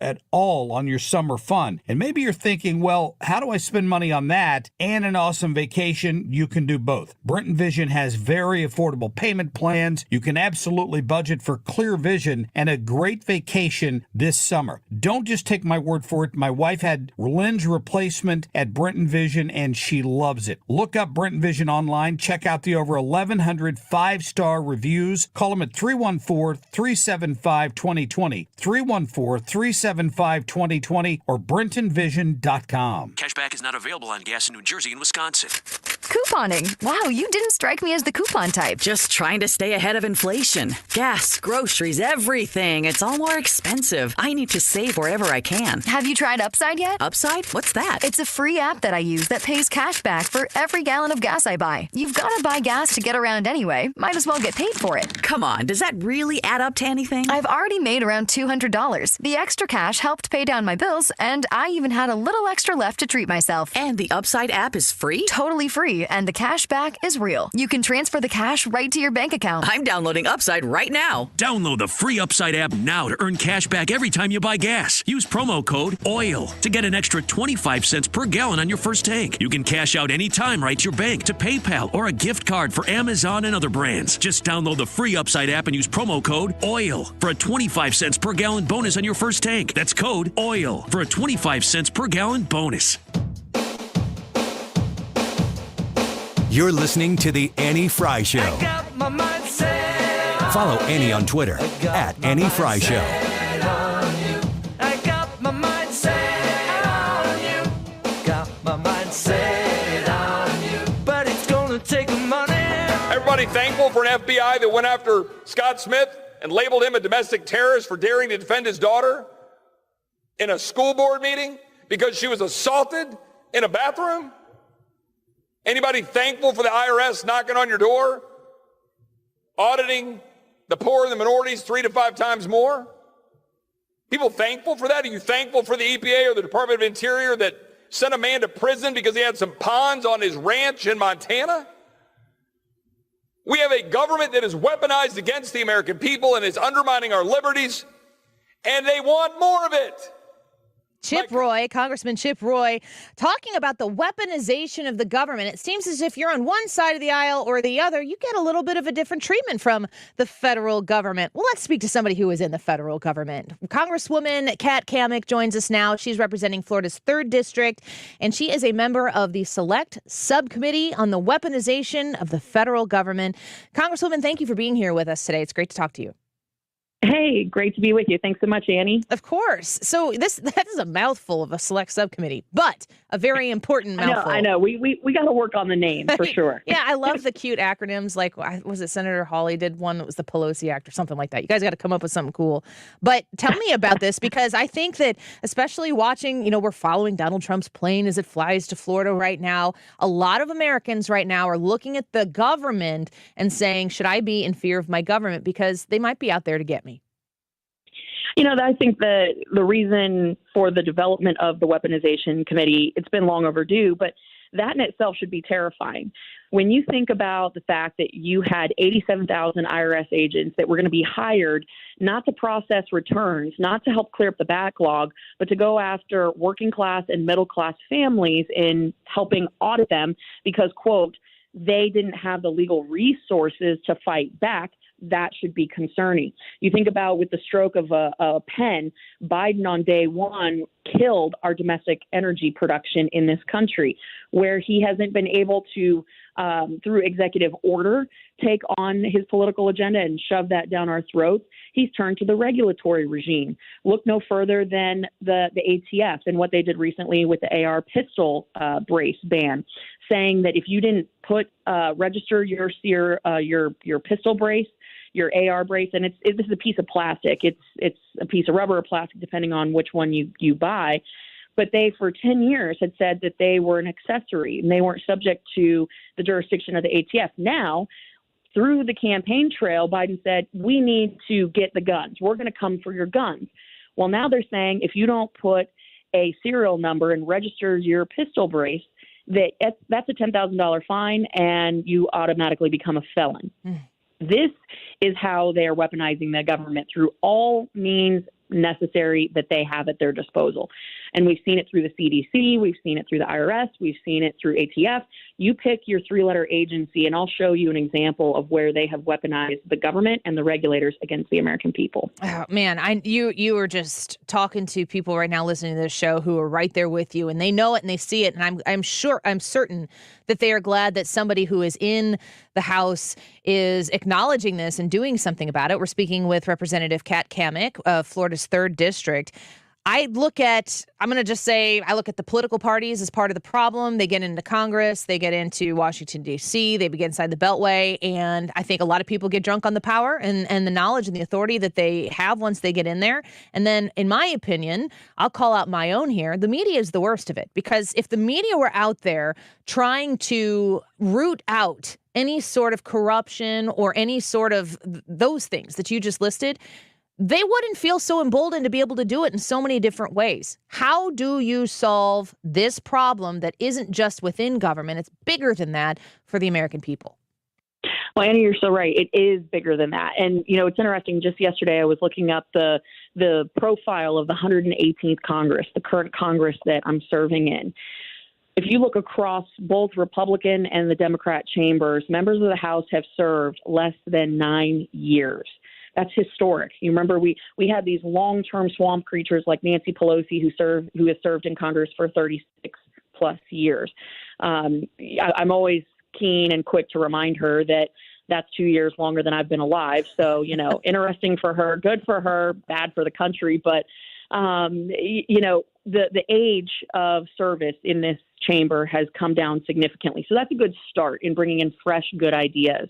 But then again, I point to the regulatory regime, which is riddled with career bureaucrats who've never worked a day in the private sector, who they have never stepped foot on an operation or a job site. And they're just looking for places for these regulations that are onerous and burdensome and cost people money. They don't make job sites safer. They don't make consumers safer. It's really for the benefit of the agency. Then you look at the political appointees at the top of these agencies. This is where the real swamp thrives. We see this particularly with the DOJ and the FBI. I say that the weaponization of government is quite starkly most aggressive at the FBI and DOJ level. I'm not saying that to dismiss the hardworking good men and women of the rank and file FBI. There are great agents across this country. But I'm talking about the rock that exists at the top that is driving this culture of targeting people based on their political affiliation, targeting people based on their religious affiliation. We saw that the FBI headquarters wanted to place informants in the Catholic Church because they were, quote unquote, concerned after the Roe v. Wade decision, which in my mind, maybe it's because I'm blonde, but I couldn't for the life of me figure out what the rationale was. The Roe v. Wade ruling was great for the pro-life community. So why would we be the ones that were upset? Nevertheless, that was the directive that went out. Or take, for example, them directing rank and file FBI agents to sit in parking lots all around America, taking down the license plates of parents showing up to school board meetings. These are the things that I believe are being driven from the top of the FBI chain of command down. And then there's another sector that no one talks about. Just to take this up one more notch, as members of Congress come and go, you can fire your Congress critter any day of the week, right? But the staff stays perpetually. They make full careers out of this. And there's good staff, but there's also staff that rinses and repeats the same bad habits over and over and over again. So I think when we're talking about the swamp as a whole, it's not just Congress. It's the bureaucrats, it's the staff, it's the political appointees. It's all these elements that we have to be mindful of in talking about the weaponization of government. Because if we just keep kicking people out of office, that's contrary to what our founding fathers envisioned. They want to see people come here for the purpose of serving their country and then going back home. Man, we're speaking with Congresswoman Kat Cammack of Florida's 3rd District, who is a member of the Select Subcommittee on the Weaponization of the Federal Government. I mean, you are all over these. To me, I always refer to it as pulling the weeds in the swamp, and it's overgrown in weeds. And another thing that you are involved in that I wanted to give you the opportunity to talk about a little bit is the REINS Act, because there are those people, the bureaucracy that exists knows all the loopholes, all the different things they need to thread in order to get away from those checks and balances that our founding fathers set up our government to make sure that there wasn't anybody who had too much consolidated power. Talk to me about the REINS Act and how that would help in this process. I am so stinking excited about the REINS Act. Of course, I'm a little bit biased because it's our bill, but this, in short, is the largest regulatory reform bill in American history. Currently today, we have 1.3 million active regulations on the books. If you were to print out the Federal Register of Regulations, you would have to stack that up about 17 times my height. Now, I know I'm only 5'3", but that's a lot of paper. That is a lot of paper.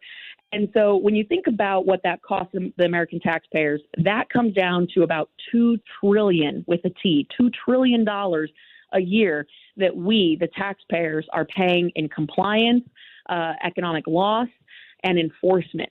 So if you were to put the REINS Act into place, not only would it require that any regulation or rule that had major impact, meaning $100 million or more to any singular industry, before it could go into effect, it'd have to come back to Congress for an up or down vote.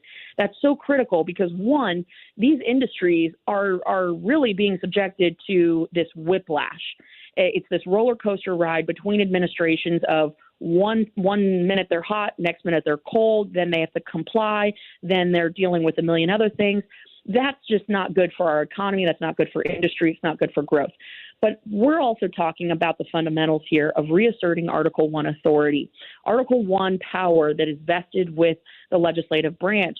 If something significant like $100 million impact or more is going to hit an industry, your congressman or woman should have the ability to weigh in on it. Not some nameless, faceless bureaucrat, because let's be honest, that's the real swamp. The nameless, faceless bureaucrats that you can't hold accountable. Heck, you can't even find them. And I'm in Washington. I've been looking for these people. They're like ghosts. You can't get them on the phone. They don't want to answer emails because they're accountable to no one.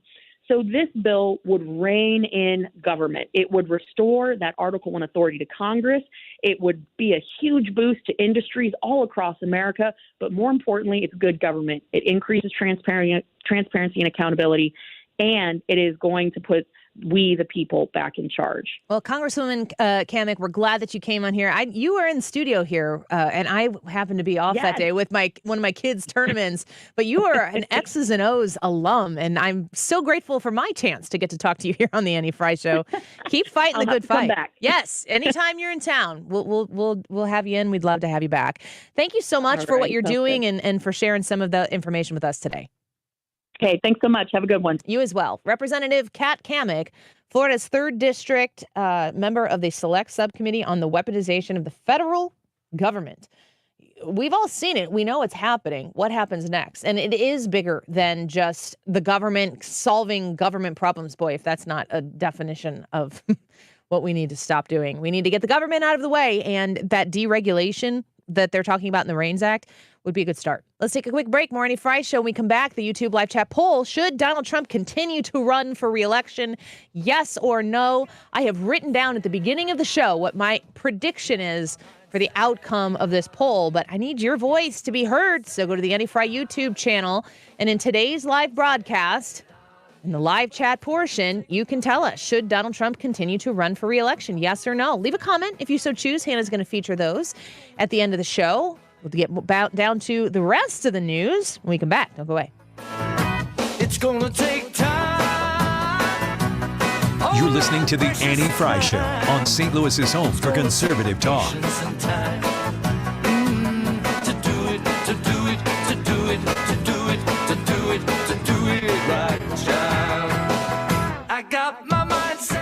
cajonesinc.com, cajonesinc.com. Go to the website right now. I'm going to pull it up here right now because I just love going to cajonesinc.com and looking at the Home Builder Resources tab. The first option on cajonesinc.com under the Home Builder Resources is Interactive Design Tool. The second one is Floor Plans. I usually talk to you about the Interactive Design Tool. I'm going to talk to you about the floor plans right now. My husband and I have been considering building a home, and we've kind of fluctuated between do we want to build we got 6 people in our house and a dog, and we like to have company over. Do you build the house for that? Or if you're thinking it's your forever home, do you do something maybe a little bit smaller and plan to travel with some of the money you didn't spend on your house? We don't know. We go to cajonesinc.com and we look at the floor plans that they have there to help us decide which direction we want to take. Now, I think that when you go and you pick one out and then you go to the interactive design tool, it kind of influences your thoughts and opinions on the matter because you can see that floor plan become a reality by picking the color of the masonry, by picking the color of the shingles on the roof, and starting to see, wow, this is what my dream home could really look like. If you're interested in building a home on the Illinois side of the river, go online and start the process today at cajonesinc.com. I'm back to doing what I love and more, thanks to the Good Feet store. This planet is so incredibly beautiful that I can't get enough of it. I did 950 miles on the Pacific Crest Trail, and Good Feet was with me all the way. Your passion's important, but if your body aches and if your heel feels like you've got a nail stuck in it and won't come out, trust me, it's going to wear you down. The Good Feet store knew what they were talking about and took the time to really dial in what I needed. I hiked 84 miles in the Himalaya and to do it pain-free. You think I'm not grateful for Good Feet? Get ready for your summer adventures. Come to the Good Feet store today. Call 314-317-9494 or visit one of our 2 locations on Olive west of I-270 in the Plaza with Subway or in Shiloh, Illinois across from Deerberg's. Thanks to the Good Feet store. Individual results may vary. Consult your physician for medical conditions. Visit the website goodfeetstlewis.com. You deserve comfort in your life. Come in for your free test walk today. Updating your home with James Hardie siding has never been more popular. With all the options available, you need a partner to ensure you maximize your investment. Siding Express is ready to refresh the appearance of your home or totally transform the look by installing Hardie shake, board and batten, lap siding, or a stone accent to make it your dream home again. Siding Express is an elite preferred James Hardie contractor. They also carry Anderson and Marvin windows and doors. Need ideas? Go to sidingexpress.com and schedule a free, no-obligation consultation today. sidingexpress.com. For details and a list of all station contest rules, visit www.971talk.com/rules. You're listening to the Annie Frey Show live from the Air Comfort Service Heating, Cooling, and Insulation Studio. Save up to $1,550 in carrier rebates and get 0% financing for up to 72 months on a new HVAC system. Rebates end June 30th. For details, aircomfortservice.com. Hey, it's Mark Reardon. I have some breaking news from Omaha Steaks right now. If you go to omahasteaks.com and enter the promo code FMTalk into the search bar at the top of the page, you'll be able to order an amazing gift for Dad for Father's Day. Dad's favorite gift package for just $99.99. Plus, you'll get 8 free Omaha Steaks burgers with your order. These burgers taste like a steak on a bun. They're ultra lean, packed with a bold, intense, beefy flavor. Save over 60% on the Dad's favorite grill package. You get all kinds of stuff. 4 bacon wrapped fillets, 4 premium air-chilled boneless chicken breasts, 4 boneless pork chops, 4 gourmet jumbo franks, 4 made-from-scratch caramel apple tartlets, and Omaha Steaks seasoning as well. Plus, the 8 free Omaha Steaks burgers for just $99.99. Visit omahasteaks.com, enter into the search bar FM Talk, you can't miss it, and get Dad's favorite grill pack for just $99.99, plus those 8 Omaha Steaks burgers. That's omahasteaks.com, enter the promo code FM Talk. Mark Cox here. If you're nearing retirement or already retired, call my friends Thomas Helbig and Bob Kershaw with the Retirement Advisory Group. They'll show you how to link to the market without the risk. They're the official financial advisors of my show. Go online to retirementkey.com. Hey, if you missed it, Kat Cammack was just on the show. You could rewind and listen to her talking about her select subcommittee on the weaponization of the federal government and how the House is saying that they can solve that. That would just happen, though. So you can rewind, listen to that, probably catch back up to the end of the show by the end of the show. It is 1:43 right now. This time check is sponsored by Jerry Kelly Heating and Air Conditioning. It's time for a $98 AC tune-up. This is where real local and national accountability happens. This is 97.1 FM Talk, St. Louis's home for conservative talk.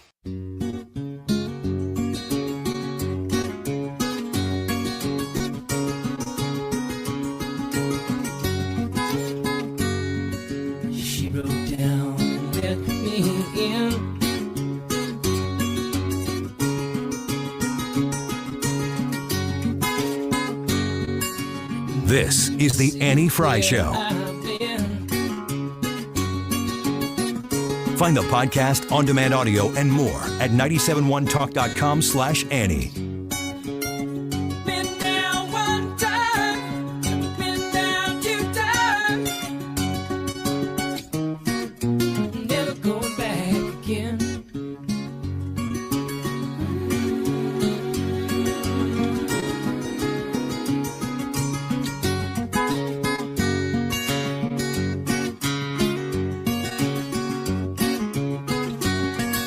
I'm going to put this as simply as I can.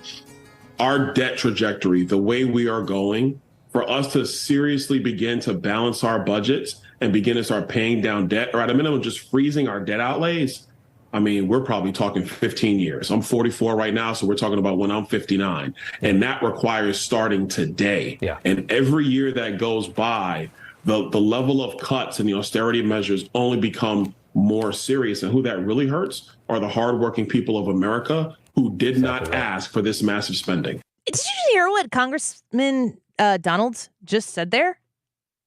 He said if we started paying down our debt today, it would take at least 15 years. Wow. 15 years in order to get closer to a balanced budget. To that, I say, we better start yesterday. You better figure out a way to get that under control. But that's how out of control spending has been by the people in our government.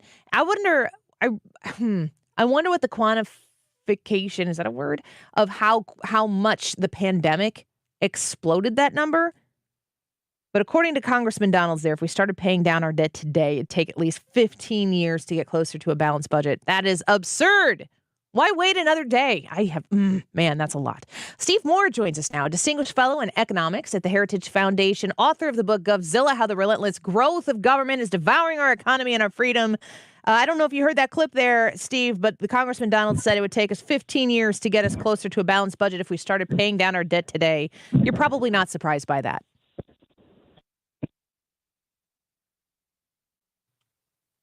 Steve, are you there? Could you hear me?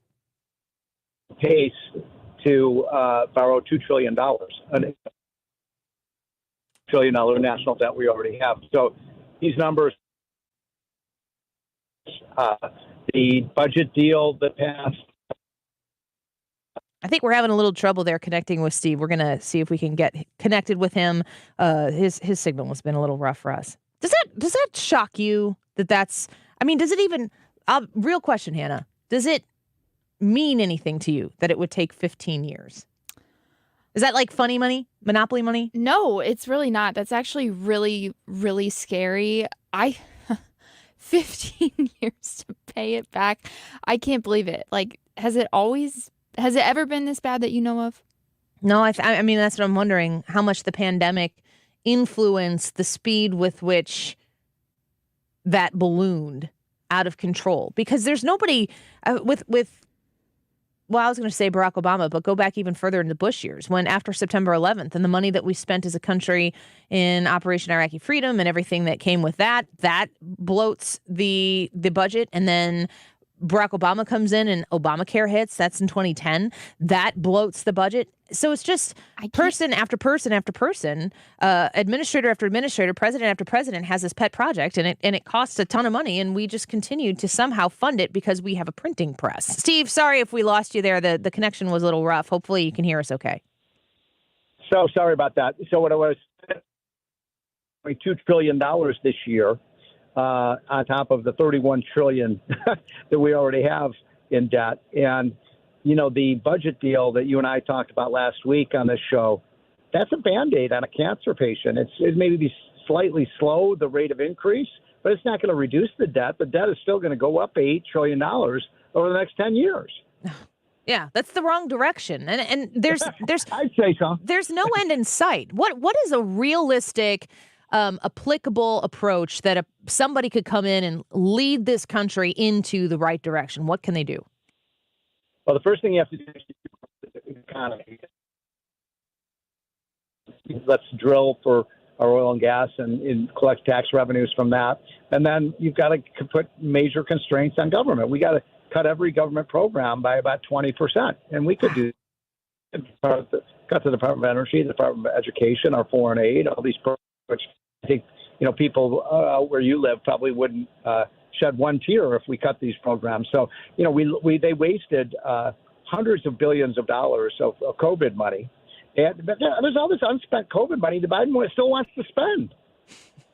Of course they do. It's in their nature. It's unbelievable. He's treating it like it's a cookie jar. Yeah. And, anytime he gets hungry, he can just dip in and, take another cookie out. And, here we are with, and incidentally, the president said this in a Wall Street Journal piece on Friday. He said, I've reduced the deficit more than any other president. What the hell? What is he talking about? The debt is up $6 trillion, folks, since he entered office, and he's going to say he's some kind of paragon of fiscal responsibility? How's he get away what's in his mind? How does he get away with saying that to the American people? Well, what he's saying, he does this lie statistics. So let's not forget that when he came into office, we were just coming out of COVID. COVID was basically ending when he came into office. And so he's sounding like the jobs that were, eliminated during COVID that came back. He said, oh, look at all the jobs that created. And then, of course, we had a huge budget deficit in 2020 because the government shut down half the private economy. And so he's saying, look, from that all-time high in 2020, I've reduced the deficit. But that's just because of COVID. None of this has to do with any of his policies. Yeah, but it's a good political stump speech. Somebody is going to have to campaign on cutting spending, and you're saying cuts of 20%. How do you say that out loud and get elected to be able to do it? Well, I'm looking at some of the polling now, and it's showing the American people they favor cuts in government spending now. I mean, you don't have to be a genius to realize that what we're doing right country. And so that's why, 70% think the economy's headed in the wrong direction, because they can see it. They can see the borrowing that's going on. And, I've said this before, but it's like if you go out drinking and dancing on the tables and then you're feeling great, and then, this is wonderful. And then the next morning you wake up and, you can't get out of bed. You got a hangover. We're going to have a major debt hangover, and it's coming soon if we don't end this. Yeah, I would assume it's coming no matter what, whether we end it or not. We're going to have some sort of reckoning that's ahead of us. I'd encourage people to read Govzilla, How the Relentless Growth of Government is Devouring Our Economy and Our Freedom, because it would probably persuade people to say, yeah, maybe we should tighten the belt a little bit and get back on the right track to fiscal responsibility. Steve Moore, thank you for the time today. We're grateful for you. Thanks, Annie. Have a great week ahead. Take care. You as well. Bye-bye. At Stephen Moore on Twitter. Distinguished Fellow in Economics at the Heritage Foundation. It's my goal someday to be a distinguished fellow. Or, as I've said before, I don't know, is the female version of fella? Because I'll be a distinguished fella. Hannah, I think you could pull off being a distinguished fella. Thank you. Actually, probably be whatever you want to be these days. I'll be a fellow. I can handle it. 15 years, according to what Congressman Donalds is saying, if we start paying down our debt today. When Steve Moore is talking about cutting 20% of our expenditure, Hannah, that people freak out over the idea of, people have talked about the penny cut, 1% across the board. Everything gets cut 1%, and we can't get that done. What Joe Biden has said, when Joe Biden is out there saying that he's lowered the deficit, he's basically saying, I'm going to use simple numbers. Let's say we were spending $100 more than we were taking in. Mm-hmm. Hannah, if you at the end of the month, if you've spent $100 more than you've made, you're in trouble. Yeah, I'm in debt at that point. And there's no savings account because you have a massive debt to all the people. I have anxiety over this fake scenario. Yeah. Let's say you've spent $100 this month more than you made, the next month another $100 more than you made, and then something really bad happens. Let's say you wreck your pretty Jeep car. Sad. You take on this big expense, and now you've spent in that next month $1,000 more than you made. It's a problem, right? Huge. Because you're not saving anything along the way. You're always spending more than you're bringing in. And then you have this catastrophe, and you've got now that expense has gone much larger, $1,000 more. And then some guy comes in and is like, I'm going to help you manage your finances, Hannah. The next month, you only spend $800 more than you brought in. And he goes, I saved you $200. Well, still in the hole pretty bad. Pretty bad and getting worse. Mm-hmm. So then let's say then they next month they say we're only going to spend $700 more than we make. They're saying, I've cut your deficit by $300. You're not fixing the problem. You're still digging yourself further in the hole. That is what this country is doing right now. And politically, when Joe Biden goes out there and says he's cut the deficit, if you're spending $1,000 more than you made or $600 more than you made, or you're back to $100 more than you made, you're still spending more than you're making. Yeah. So you still need hurting. You need to do one of two things. You need to stop spending so much money, or you need to figure out how to bring in more. And the only way that the government makes any money is by taking it out of your paycheck. Taking it out of, in a local sense, property taxes that you're paying on your house, sales taxes that you're paying when you go to Walmart and you get the things. These are the ways that government structures take money in. They have to take it from you. They don't make money, they take money, and then they decide what to do with that money in a way that they deem better than you would be able to decide how to do it yourself. We are far, far, far overextended in the money that we're spending. And people get used to the practicalities and the programs that become available to them that aren't even the best solutions to the problems that people on both sides of the aisle agree upon.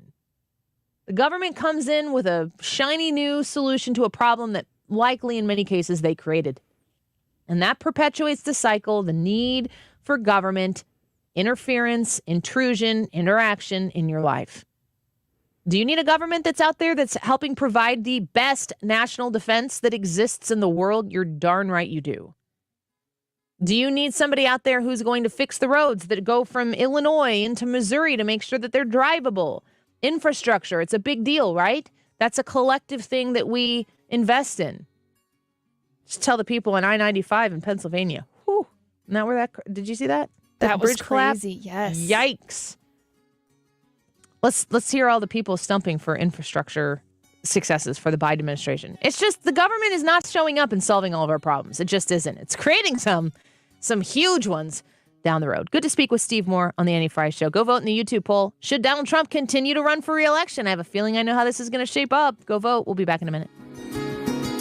This is a special alert to all Americans who own a vehicle with less than 200,000 miles with an auto warranty about to expire or with no warranty coverage at all. Due to a decline in the economy, CarShield is announcing a low-cost month-to-month vehicle protection plan that is now available to the public to save any driver out-of-pocket expenses on future auto repairs. Call now to find out how you can pay almost nothing for covered auto repairs. Yes, you heard that correctly. Pay almost nothing for covered auto repairs. An open phone line has been established for all drivers to call for a free quick quote. Call 800-652-5241 now. Drivers who are covered will not have to pay for covered repairs again. This protection plan is at an all-time low. Additionally, drivers who activate this vehicle protection today will also receive free roadside assistance, free towing, and car rental options at no additional cost. Call us for your free quick quote today. 800-652-5241. That's 800-652-5241. What do you have to lose? Call 800-652-5241. Again, 800-652-5241. Air Comfort Service is very, very ready to take your phone call because they've got a great deal for you that goes through June. 314-513-0091. 314-513-0091 until the end of June. And folks, we are about midway through June. It's almost Christmas.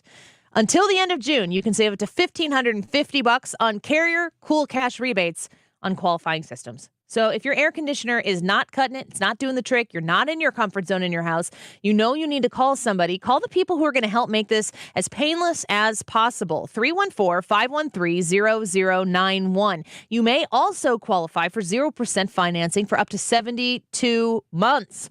And also eligible for utility rebates and tax credits. They're going to pair you with every opportunity to save that they can.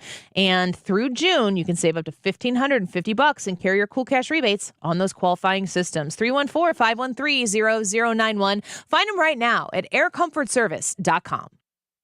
For a hole in your roof or a whole new roof, Frederick Roofing. Over 90,000 satisfied customers since 1929. Frederick Roofing, 314-645-2000. Join us at Odyssey as we all do our one thing, together millions of things for our planet. When buying toys for your pet, look for natural materials like cotton, rope, wood, or bamboo. When we each share our one thing, it becomes a million things for our planet. What's your one thing? Hello, everybody. I'm John Rooney. Do you have an old car that's taking up room in the driveway? Repairs are costly and selling is a hassle?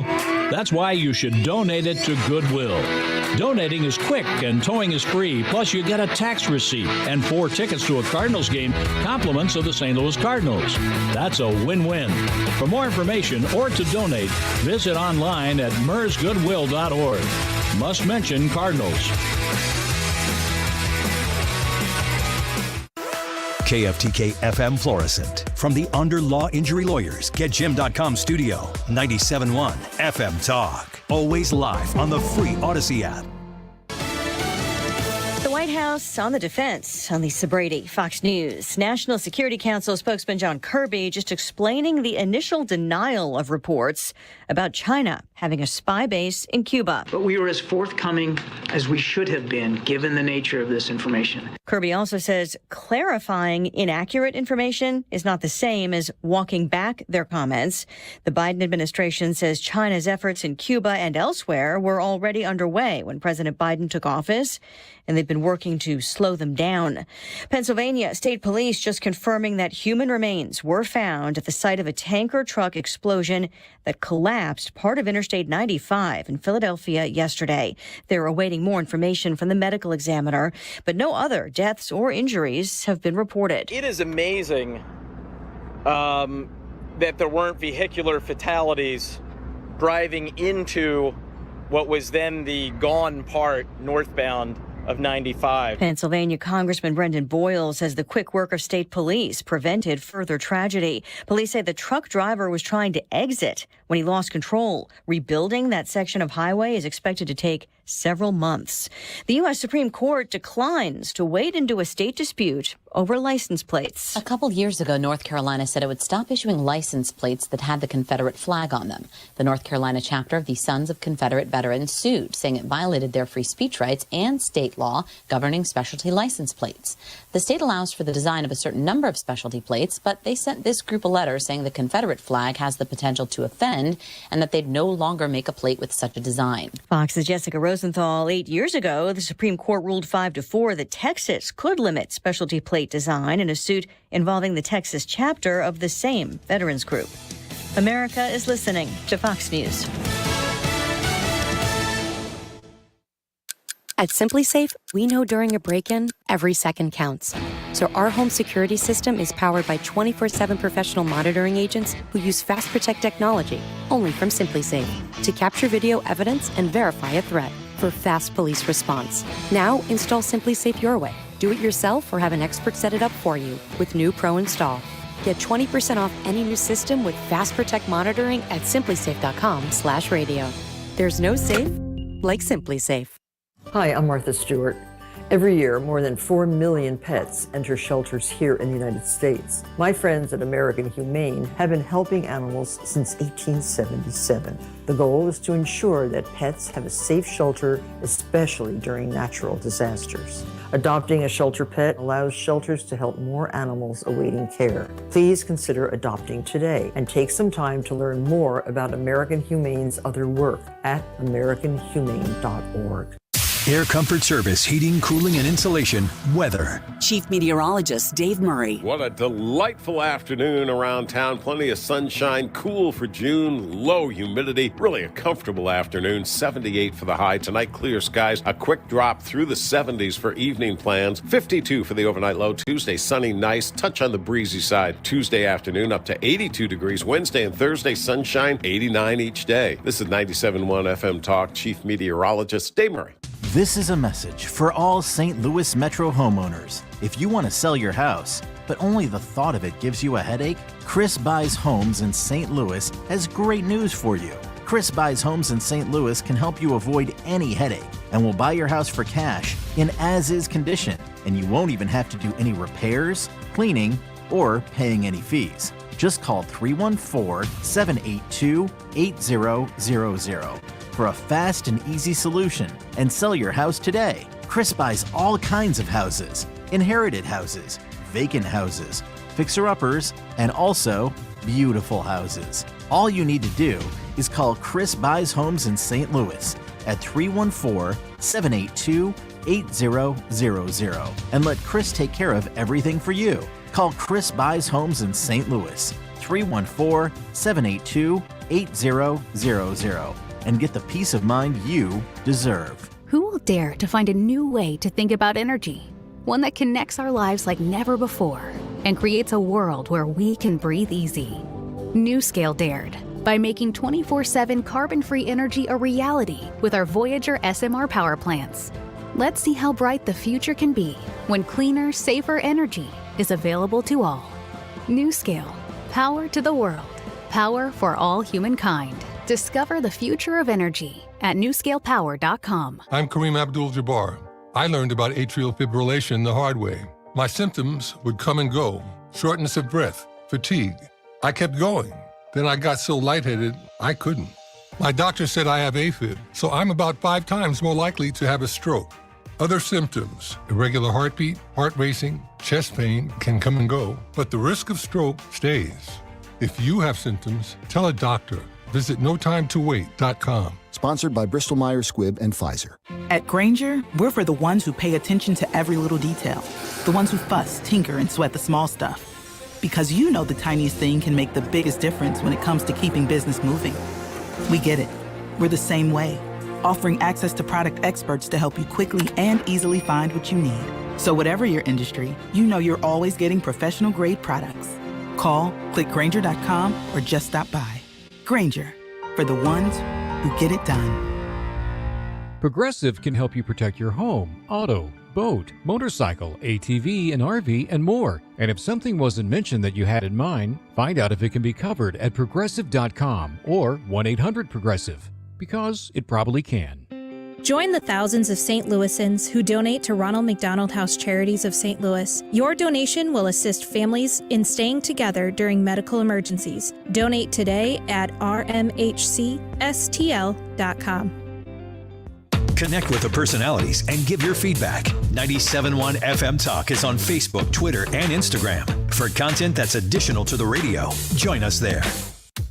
This hour of the Annie Frey Show is brought to you by Ruler Foods. Low prices, no coupons. Ruler Foods. That is exactly what I needed to hear. Thank God someone here knows what they're talking about. That's us. That's right. Gotta love this American ride. All right, you need to take the time and get the full picture.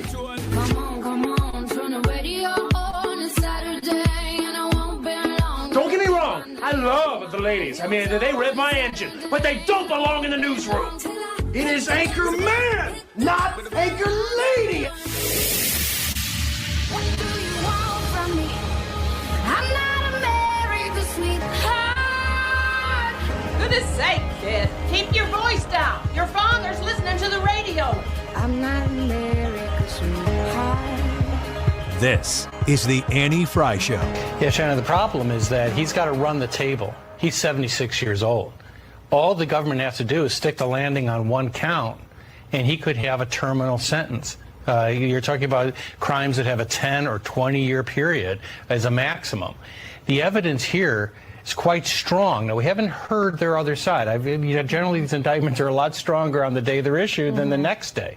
So they may be able to knock down some of these issues. But some of this evidence is coming from his former counsel. And these are very damaging statements that have made against him. It may be hard to move those. The fact is, both things may be true. Yes, the Department of Justice may have been out to get him, but he made it easy. I think we've been pretty, of course, over the course of, 2016 is when the first election was. It started in 2015. So we're 8 years into this Donald Trump version of the United States of America. I think we've been pretty skeptical in a healthy way when people were bringing charges and allegations against Donald Trump to say, all right, this is what you're alleging. Let's talk about where the evidence lies that says Donald Trump's in some serious trouble here. It's important to parse the realization that they don't have to have anything on Donald Trump with the understanding that they could still get him. Mm-hmm. Absolutely. You could just make up a dossier. They don't have the goods. They can still get him and harm him. And I asked Andy McCarthy this at 12:05 when we started talking to him, started the show off with Andy McCarthy. Very grateful that he came on here with us. Like, does this whole process look one way if they're actually trying to criminally prosecute him? Does it look entirely different if they're just trying to keep him from being the president? Because I think it does. And he said, if what Andy McCarthy said, really encourage you to do the rewind on the Odyssey app. If you follow 97.1 FM Talk, also go follow the Andy Frey Show on the Odyssey app as well. If you go back to his interview, you can check it on our podcast as well. He said, if Jack Smith, that's his name, right? The special counsel, Jack Smith. It's such a boring name. Jack Smith and Alton right now is going, hey. Come on, Andy. That's a really cool name. He's having a good day. It's really good. If Andy McCarthy said if Smith was trying to expedite this process, throwing the espionage charge in there was not the way to do that. And I'm thinking to myself, I kind of thought, obviously, they don't want this to be fast. Right. Agreed. Yeah, they want this politically. Who's they? Politically, the deep state or the FBI, whatever. All right, well, because I'm talking about Smith. So you can, like, define your they. Then I guess if it's just Jack Smith, special counsel Jack Smith, it would depend on his motivation. If the motivation was just get him in jail, it does seem like they would try to do things faster. If it's political, you'd probably want to drag this out as long as you can. And it's, of course, very possible it's both. Of course. Of course. You cannot divorce those things. How many people do you hear casually, especially in the left-leaning mainstream media, go, what if there's a scenario here where maybe Donald Trump just says, I won't run for president again, and then they drop the charges? And I'm like, ooh, you're bad at poker. This, like, you've got drool coming out of your mouth right now. Here's a napkin. Clean that up. I don't really feel like the swamp, the powers that be, I don't really think they need him in jail. I think they need to know he'll never be in Washington, D.C. again. I think that's what they need. But they also know the capital T, they swamp bureaucracy that we've seen have a double standard for justice in this country for going on a decade now.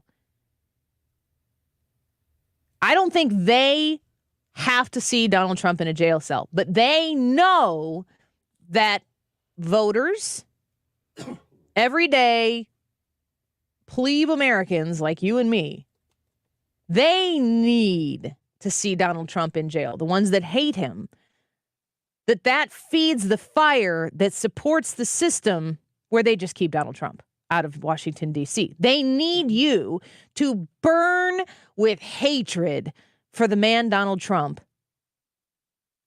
And on the converse, there need to be people out there who know that he can do no wrong ever, that there's nothing this man could ever do that would deserve any sort of criticism or judgment from objective voting Americans. What they need is a dichotomy of passionate hatred and passionate loyalty. Because as long as that's the overriding discussion that's taking place, that's how they keep Donald Trump out of Washington, D.C. Don't you think that they, the capital T, the DOJ, the FBI, the White House, the people that are in power that are able to pull this thing off, they may not need him in jail, but don't you think they would prefer that he's in jail?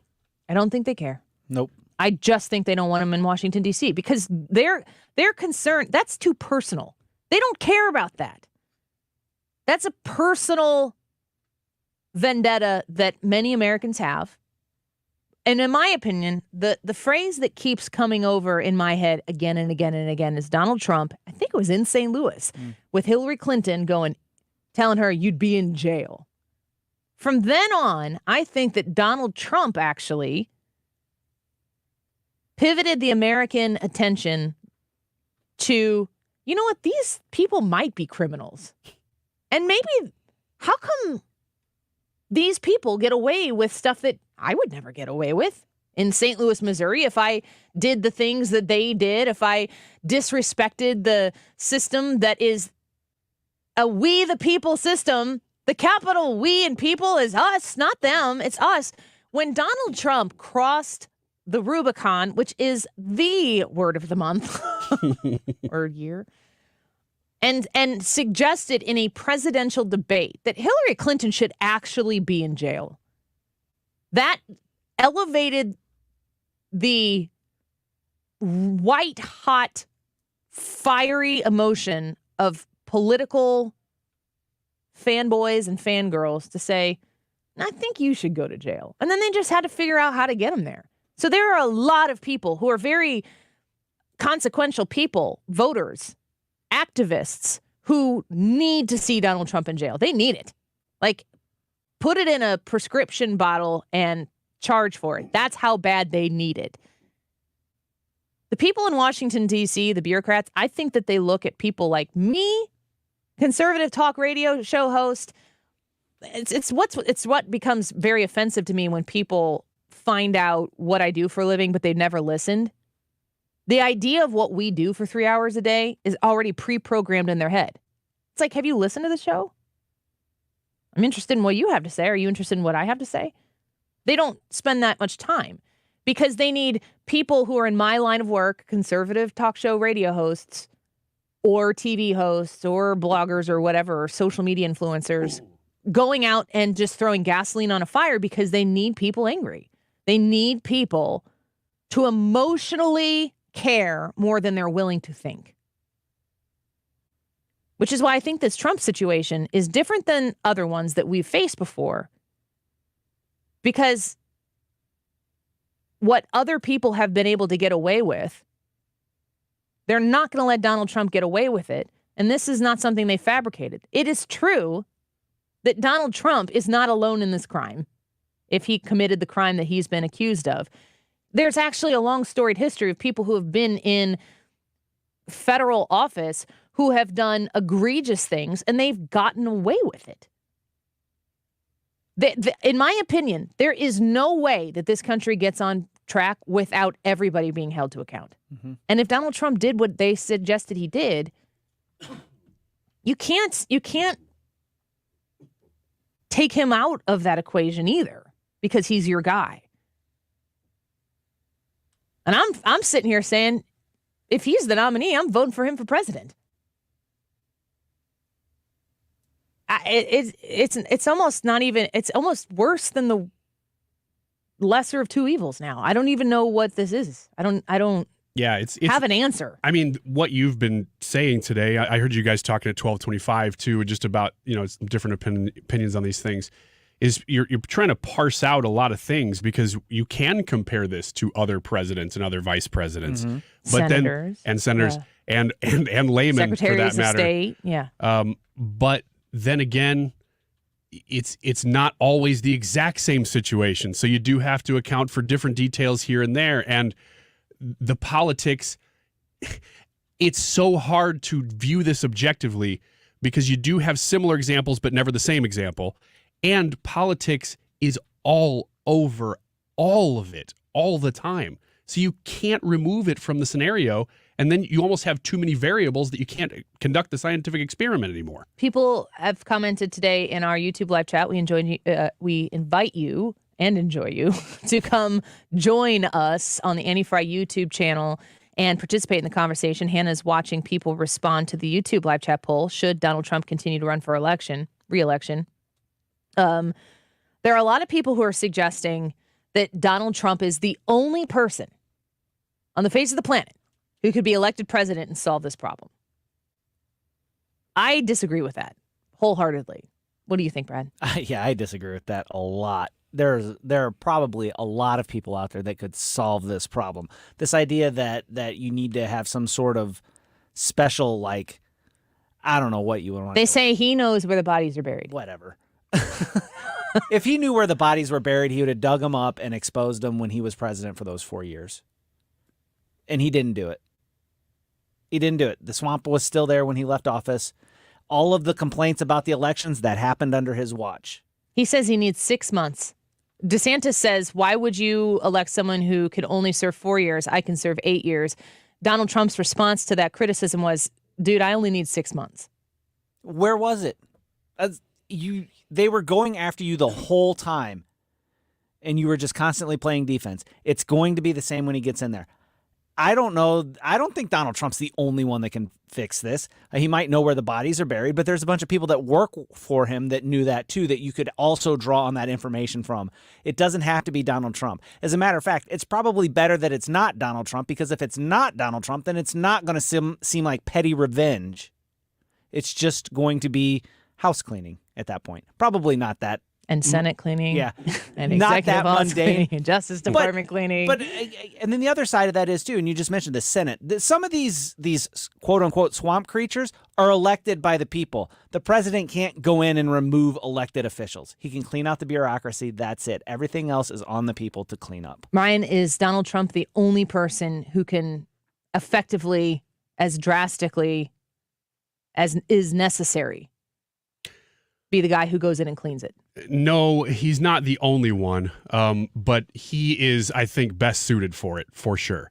And part of the reason I think he's best suited for it is the argument that he's been there, and day one, he's got 4 years here to assemble a team that people are saying that he's already got ready for day one to go in and absolutely clean house. When he said 6 months, I haven't heard that quote about 6 months, but I believe that. That doesn't mean that somebody else couldn't do it, though. And I just think if that's your priority, he is your guy, though. Trump is. Here's my concern with this 6 month claim. Whenever he goes in to remove somebody from a position, because that's what it's going to take, it's going to be literally removing bureaucrats from their position. The very first thing that bureaucrat's going to do is exactly what guys like Andy McCabe did and everybody else when they were removed when they were fired. They're going to sue, and everything stops. There's a whole big process. Well, that's regardless of who's president. Right. Though. So he's not going to be able to do it in 6 months because of the very nature of having to do it. Even if he knows where all the bodies are, he's still going to have to fight through the legal system to be able to do what a president should be able to do for any person that serves at the pleasure of the president. Question to ponder over the break. If Donald Trump, and you both have said that he's not the only guy who can do it. Ryan says he's the best one to do it, but you've both agreed other people could very effectively drain the proverbial swamp. Here's the question I'm going to ask you guys when we come back. Does Donald Trump, should he not be the guy, does Donald Trump have an obligation to the country to contribute everything he knows and understands about the swamp and how bad it is? Does he have an obligation to contribute to help the guy who's in there drain the swamp? We'll talk about that when we come back. And your comments on the YouTube live chat poll: should Donald Trump continue to run for re-election, yes or no? You guys, I wrote down what I think the results of this poll is going to be at the beginning of the show before I said the poll on the air. And I'm going to see at the end of the show how close I am to being right. You need to go weigh in on this poll. Should Donald Trump continue to run for re-election, yes or no? Let us know in the poll. We'll be back with the answers to that question. Is Donald Trump obligated to help drain the swamp if he's not the guy? In just a minute. Don't go away.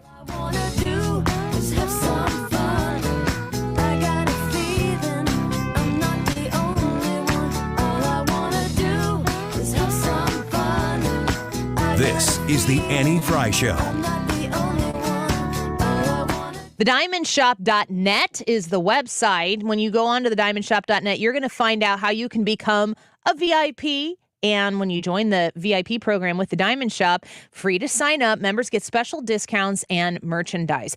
The Diamond Shop treats their clients well, generationally. So many people who have been shopping at the Diamond Shop shop there because their parents shop there, their grandparents shop there. They've been serving St. Louis since 1910. Their shop, now located in Clayton, is there to make sure that your jewelry purchasing experience is second to none. They have special financing available right now, 6 months, same as cash. And I will remind you, we are 6 months out from Christmas.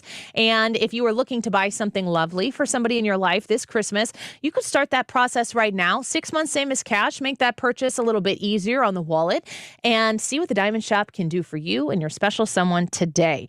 They also do custom jewelry and watch repair, appraisals, and they also buy Gold. If you're looking for somebody in the jewelry business that is going to cater to you, to help work within your budget, and to give you a product and a piece that you're truly going to love, you need to see the folks at The Diamond Shop. Online at thediamondshop.net. This Little Light is a new podcast hosted by Flea from the Red Hot Chili Peppers. Join him as he explores falling in love with music, music education, and the creative process while interviewing the biggest names in music, like Rick Rubin. I like things that are stripped down. I've always liked things that are stripped down. Then I can get to the point where I like something that's stripped down and what's it like with an orchestra. This Little Light is a presentation of Cadence 13. Subscribe and download it now on the free Odyssey app or wherever you get your podcasts. The choice of a lawyer is an important decision and should not be based solely on advertisements. We are Onder Law, your St. Louis legal powerhouse. Auto accidents, work injuries, pharmaceutical litigations, we do it all. Onder Law Personal Injury Lawyers. Visit getjim.com. Is your home, business, or church looking tired, chalky, or in need of curb appeal? Go Rhino. Tired of painting year after year?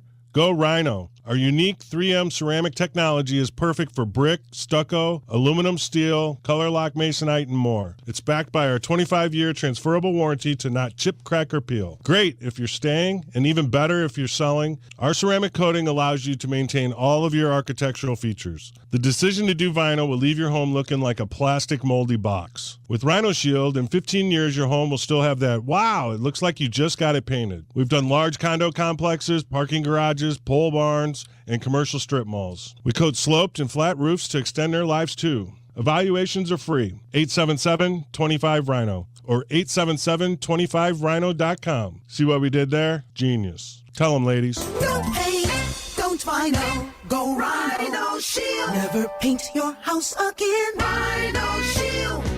If you're hiring, it can feel like you're trying to find a needle in a haystack. You can hope the right person comes along, or you can just use ZipRecruiter. And now you can try it for free at ZipRecruiter.com/radio. In fact, ZipRecruiter has helped a lot of business owners find their needle in a haystack, like Marco, president of operations at Telly Tires and Auto Centers. Because Telly Tires has grown a lot in the last few years, Marco needed to hire everyone from a receptionist to a store manager to a head mechanic. ZipRecruiter helps me find all the right people, even the most difficult jobs to fill. ZipRecruiter helps me keep my business running. Take it from Marco and millions of other businesses who've used ZipRecruiter.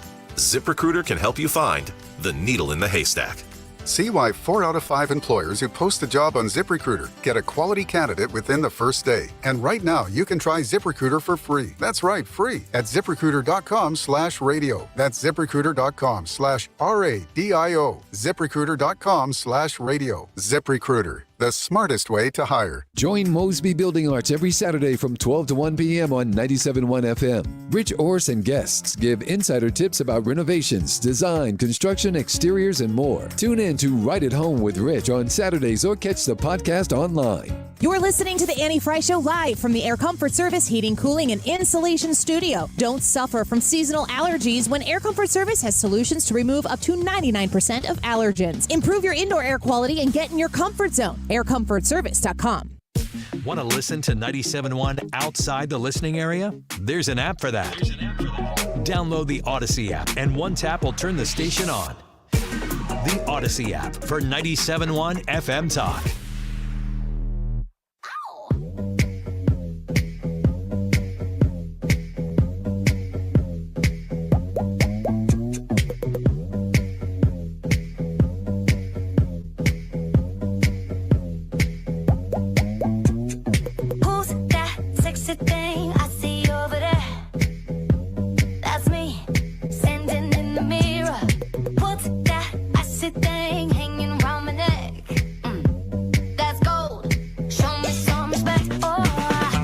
Listening to the Annie Frey Show on St. Louis's home for conservative talk.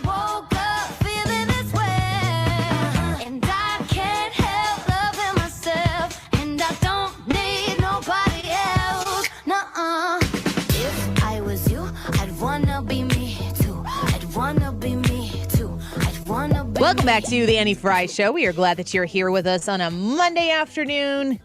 We've got a real choice ahead of us, friends, because we could do the play-by-play of Donald Trump's car driving in Florida right now if we wanted to.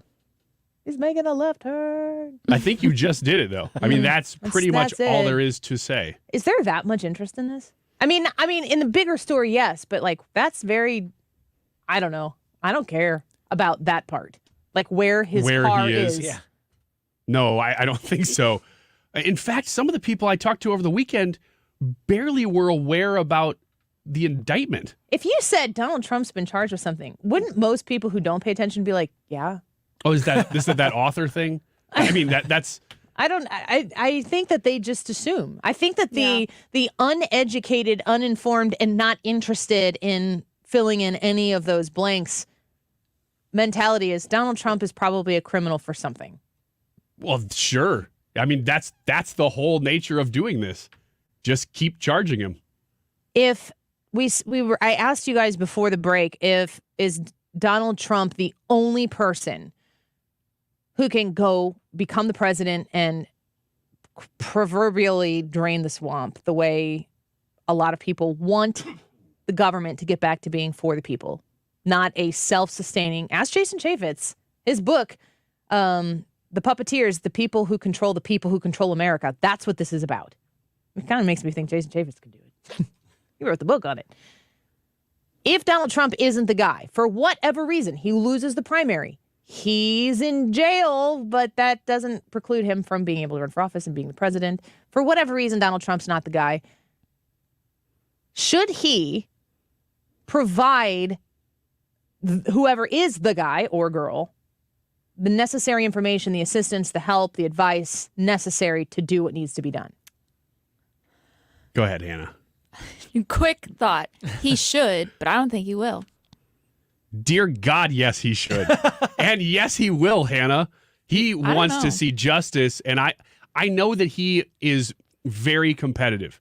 So if somebody else beats him, he may not want to work with him, but I think he would focus on the bigger enemy. I would hope so. I would hope his ego wasn't that big, but sometimes I just don't know. I just stop here and think, what is his main complaint about Ron DeSantis running for office? That he's not Donald Trump? That he's not loyal. Oh, yeah, okay. It's always about loyalty. You read about it online. It's sometimes feels like it's only about loyalty. Yeah. He's like, you've betrayed me. You know, you owe this to me. It's my turn, blah, blah, blah. There's a sense of entitlement to that whole campaign. Kayleigh McEnany. Yes. He attacked Kayleigh McEnany for getting polls not the correct way according to him. Right. Kayleigh McEnany. And it's not like she reversed the results of the poll. I mean, no. The numbers she quoted had him up big. They just weren't good enough. There was something else. Show me where Kayleigh McEnany hurt you, Donald Trump. Because it wasn't the difference of 10% in a poll that she gave on Fox News that was still not unfavorable to Donald Trump. Right. Yeah, I was thinking about that this weekend. That one I don't know what to do with. I don't know where to put it because it's just crazy. It's the wrong move, Donald. You think that but can we revisit the place where you said that because Donald Trump wants justice and his ego's not too big that he would... No, I said his ego is right barely at the precipice of being too big to actually acknowledge that he could get himself justice at that point by helping somebody else. But that's where I'm like, I think he'd do it, but I'm not sure. Your comment was that, Brad, correct me where I'm wrong, Ryan's comment was that Donald Trump basically wants what's best for America, and if he weren't the guy, he'd want to help the person who was. If he lost, he would, he's competitive, but if he loses, he would, no. No. You heard me, but you didn't get the gist of it. That might be because you didn't say what you meant. He would do it. He would do it not necessarily for America. He would do it for himself. That he would want to help whoever's there to get justice for him. He would want the satisfaction of saying, okay, Trump gave us this information, so it makes him look good, even though... Well, that would be a bonus, but I think he would like to take down the people who are trying to take him down more than he would like to take down Ron DeSantis, but not by much. Not taking down Ron DeSantis, because I'm talking about when Ron DeSantis is the guy. That's what I mean. Is that there'd be no taking down Ron DeSantis at that point. At that point, but he wouldn't necessarily want to work with Ron DeSantis on behalf of the country, but I think he could work with Ron DeSantis and maybe would on behalf of getting justice for himself. Should we be concerned in a primary while we still have a choice that should one of the guys in the primary lose, he wouldn't want to do what's best for the country for the sake of the country. Is that of concern? Yeah. That's the big criticism against Donald Trump is that his ego's too big. Is it a fair criticism? Heck yes, it is. It's always been the criticism of Donald Trump. Should the person who wants to be the leader of the free world care more about the country than they care about themselves? Absolutely. Yes. I think we're done here. All right, let's go to break. And More Mark of Reardon. boom, boom, boom, boom, boom, boom, boom, boom, boom. Let me add to this, though. People are listening right now, and they're saying, Annie, how could you support Donald Trump if he gets the nomination? How could you support Donald Trump? Because all of the bologna sausage things that we just said are probably true about Donald Trump are true about Joe Biden right now, and he's the guy who's the presidency. I mean, these are the choices that we're leaving ourselves with, and I am so sick and tired of the Joe Biden get off with anything that you can get away with because the media is in the bag for you, because you have so many swamp creature friends that are in the bag for you, and I don't see anything that Joe Biden is doing that's like for the country.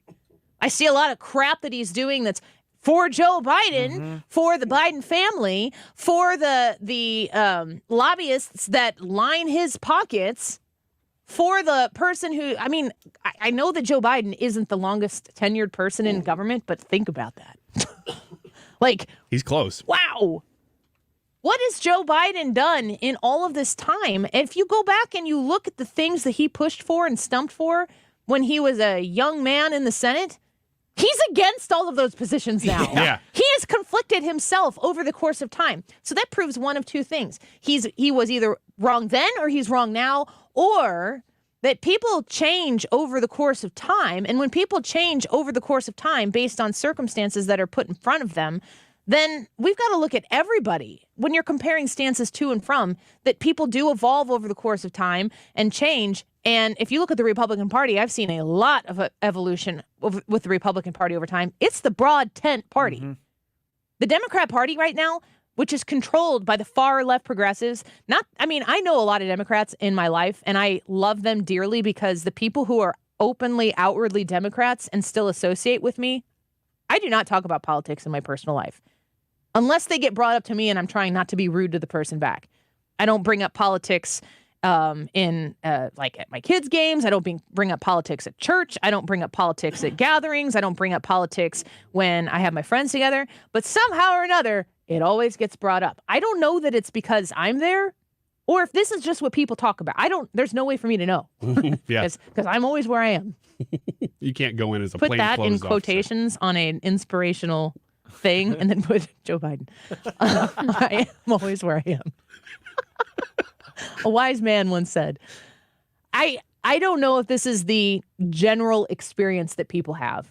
I try to avoid it because I don't ever want somebody to be, I don't want to make the impression on people that since I'm so public with my views, because that's what I'm paid to do, that's how I feed my family, that somehow or another makes it that I can't associate with people who don't think and believe what I believe, because I love many people in my life who disagree with essentially everything that I have to say 3 hours a day. But we can't talk about those things in a group setting and we can't have conversations about what's good for the country, what's good for America, what's good for our families, even in the smaller, more personal groups. You can't have those conversations without eventually getting into a conversation about Donald Trump. And if you say, yeah, but Donald Trump this, I can come up with a but Joe Biden that. Yes. Yeah. All night long.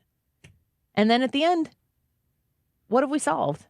That's why it's so much better to talk about ideas and standards than it is people, because people are always lesser than those standards. And you can always find criticisms of people, but the standards should remain for what makes a good country, what makes it a good economy, and that kind of thing. I'm going to talk when we come back a little bit about this thing that I learned from my daughter. You guys know Evelyn. A lot of people listening have heard me talk about Evelyn before, but something happened last week and over the weekend, and it taught me something. And I learn from her every single day because she is so not like me. I just look at her and I just study her. And I'm going to tell you a little bit about Evelyn when we come back. Has to do with pride and has to do with joy. And my 7-year-old, I'll tell you that story when we come back. Don't go away.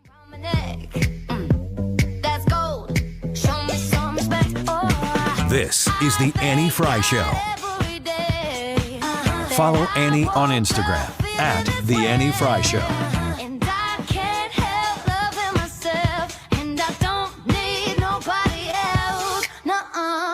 Michael's Flooring Outlet. You can find them online at igotfloored.com. You can gain peace of mind that your flooring and carpet installation is going to be done right the first time. When you go to purchase flooring, it's an investment, of course. It's going to be a dramatic improvement in your home, in your commercial place of business. When you go to make that purchase and then the installation happens, you don't want to deal with, frustrations. The job's not done right. They're not willing to meet your satisfaction. When you hire the experts at Michael's Flooring Outlet, they're going to give you the attentive personal service that you require. They are going to respect your household. They're going to respect, the kids in the house or the pets in the house. They know that this is your home. They're coming into your home to provide you a service that you're paying for. Quality flooring from Michael's Flooring Outlet and great quality service from the people who are the very best in the flooring business. They are a family-owned and operated business going on 3 decades in St. Louis. When you support Michael's Flooring Outlet, you're supporting your neighbors. I encourage you to check out one of their 3 locations across St. Louis or online at igotfloored.com. AMCO presents Bet You Didn't Know. Bet you didn't know that your car's transmission is made up of 800 pieces. Also, bet you didn't know that AMCO's fixed over 40 million transmissions, and that AMCO offers a nationwide warranty. AMCO offers easy payment plan options for most any credit situation, so you can fix it fast and pay it off slow at AMCO. That's AMCO, AA, MCO. I'm back to doing what I love and more, thanks to the Good Feet store.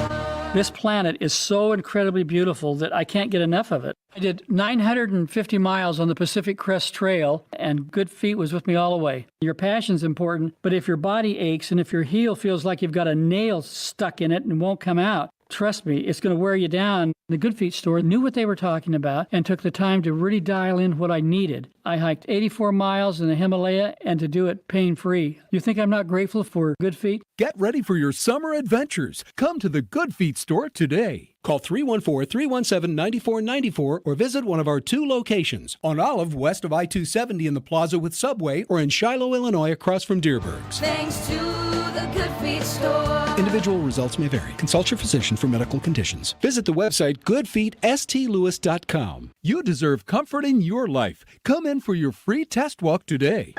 For the first time since 2020, the 3rd edition of the Karen's Cup. Beginning June 3rd, players will compete for a $180,000 prize fund. This tournament features 10 of the top female chess players in the world, including returning champion Hampi Koneru, along with top-rated American Irina Krush. It's one of the most decisive classical tournaments in chess that you won't want to miss.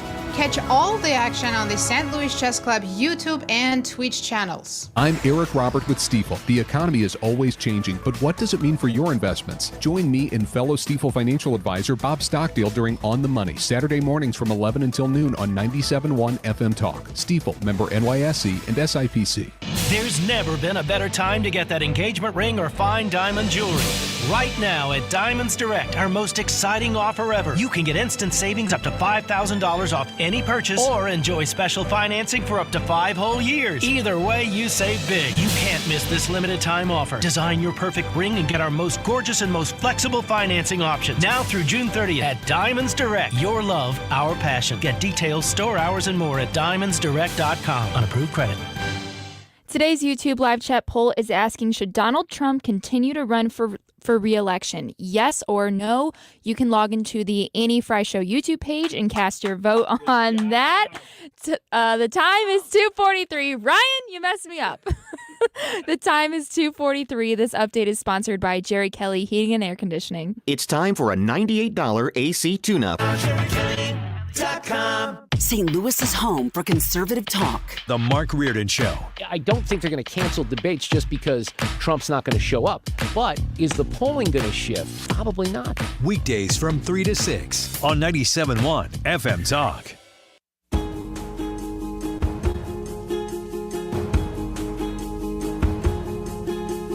Meet me in the middle. You know I need you close.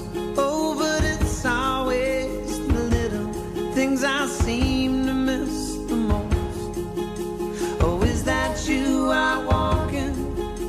Or do I see a ghost? You're listening to The Annie Frey Show on St. Louis's home for conservative talk. Just a little bit of both. 'Cause I run right back from Carolina, and I run right back from New Orleans. 'Cause I can't forget the times I held you and all those songs you sang with me.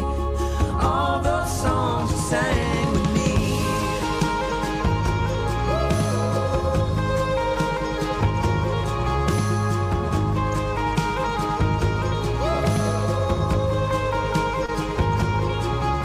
I've been down through the valley, alleyways and boulevards. Welcome back to the Andy Frey Show. Just that's aliens.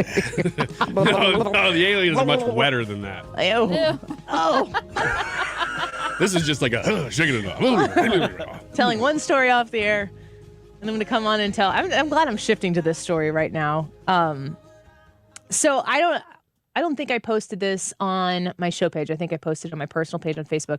Evelyn, who you three all know, she's 7, and she went to basketball camp last week. This is her first experience of like going somewhere and doing something sports-wise. She's done gymnastics, as she will tell you. She is a gymnast.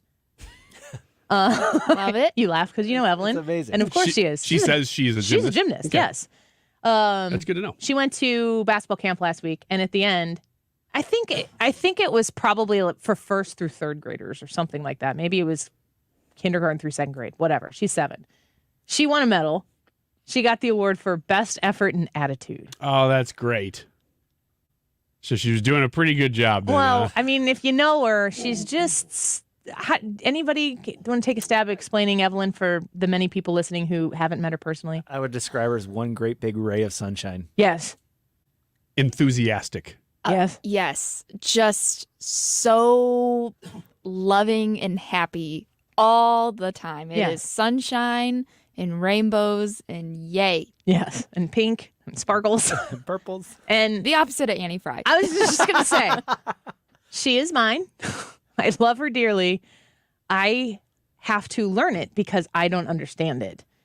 And it's something that, I mean, it's one of the greatest gifts that God has ever given me is a child who is just not me, that is the opposite of me.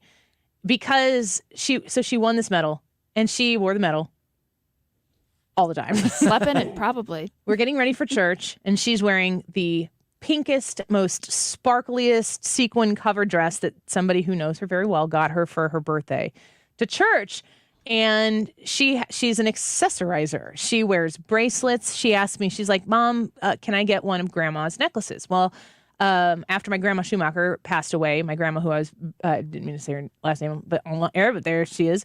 When she passed away in September of 2020, everybody in the family went through and maybe took something to remember by, and then we had her estate sale. Well, I spent like $600 at her estate sale because there were so many things that I just saw and wanted, and I just didn't care, and I spent the money. And one of the things I bought was a couple of her jewelry lots, and she had all of these pearl-like necklaces. They weren't pearls. At least the people at the real estate company or the auction company said that they weren't. I hope they're not, because I am not treating them as if they are valuable pieces of jewelry. I bought them all, and I thought, I'm going to let my girls play with them, have them, do whatever. If they break, they break. But it just warms my heart to think that all of these necklaces that my grandma used to wear, now my daughters are wearing, so on and so forth. So she's like, can I get one of Grandma's necklaces? I said, sure. So she wraps this. It's a necklace. It's a pearl necklace that you could probably wear 3 times around your neck. She wraps it around her neck, on her wrist. So it looks really great. And she's like, that's smart. And then we're on our way out. She puts her headband on because she wants to have a headband. And then she just on her way out, she grabs the medal and she puts her medal on to go to church. Nice. And I'm going, And I'm thinking about this, and I'm giving myself personal credit for not immediately saying, Evelyn, we're not wearing that to church. Like, I took the minute to pause and to think about what is Evelyn doing here? Because my view of my 7-year-old wearing this medal into church, and remember, this is the Annie world. This is how I see things in an incredibly sinful way, I might add. That if somebody were wearing a medal to church, they'd be bragging about it. They'd want everybody to see their medal, and they would want everyone to ask them about their medal. And that is not a humble way to approach an accomplishment that you had. And therefore, you should be reserved about it. And I think that especially the three of you in here know that I am in many ways reserved. Mm-hmm. Yeah. Which would surprise people who just listen to the show. But yes. Because you don't seem reserved on the air at all. Yes, she does. That is the number one thing about Annie is she's reserved. Personally. Oh, personally. Well, sure. But... Like, I keep a lot of things close to me that are not part of my public life. If it's personal to me, I keep it as close as I possibly can with the tightest possible grip. And I will let people in over the course of time in various degrees, but really not really anybody wholly gets through. And so when I see her put this medal on, she didn't, there was no presentation of the medal. It was just like, obviously I'm wearing this medal to church, grab it on the way out and put it on. And I was thinking about this. I mean, we do not have a long ride to church. I was thinking about this as we went, like, am I going to tell her to take that off? If I tell her to take that medal off her neck, what is the 7-year-old going to hear? And I thought to myself, if I tell her to take it off, it would not be out of the question. It would probably be likely that she would have sensed that maybe her putting it on should require some shame. Like, you thought to put that on, and you should not wear that out. Why would you wear that out in public that way? You should take it off. There would be a part of Evelyn that would see that as, I did something I shouldn't have done. So I had to ask myself, why is she wearing it? And the truth is that I understood in that moment more than I've ever understood before the difference between pride and joy. And what Evelyn has in a way that I've never seen it manifested before is joy. Mm-hmm. In the purest, most innocent way, she is joy. And my 39-year-old cynical, skeptical version of joy is the assumption of pride. And I think about how we hear and see everybody talking all the time about the way you should be proud of yourself and you should have this pride and that pride and that pride, that all of a sudden becomes something where you expect everybody to look at you because of your pride, whereas joy is something that you emanate out to everybody else. Joy is an outward thing, and pride is an inward thing. And they can seemingly look the same on the surface, but you have to understand the intent in order to understand where that is going. And for me to take that medal off of her neck when she went in, the medal was for best effort and attitude. She didn't win the free throw. I didn't ask her, and she didn't tell me. She didn't win a free throw contest. She didn't score the most points. She wasn't the fastest kid. It wasn't about how she was better than everybody else. She actually won a medal for just being joyful and being acknowledged for it.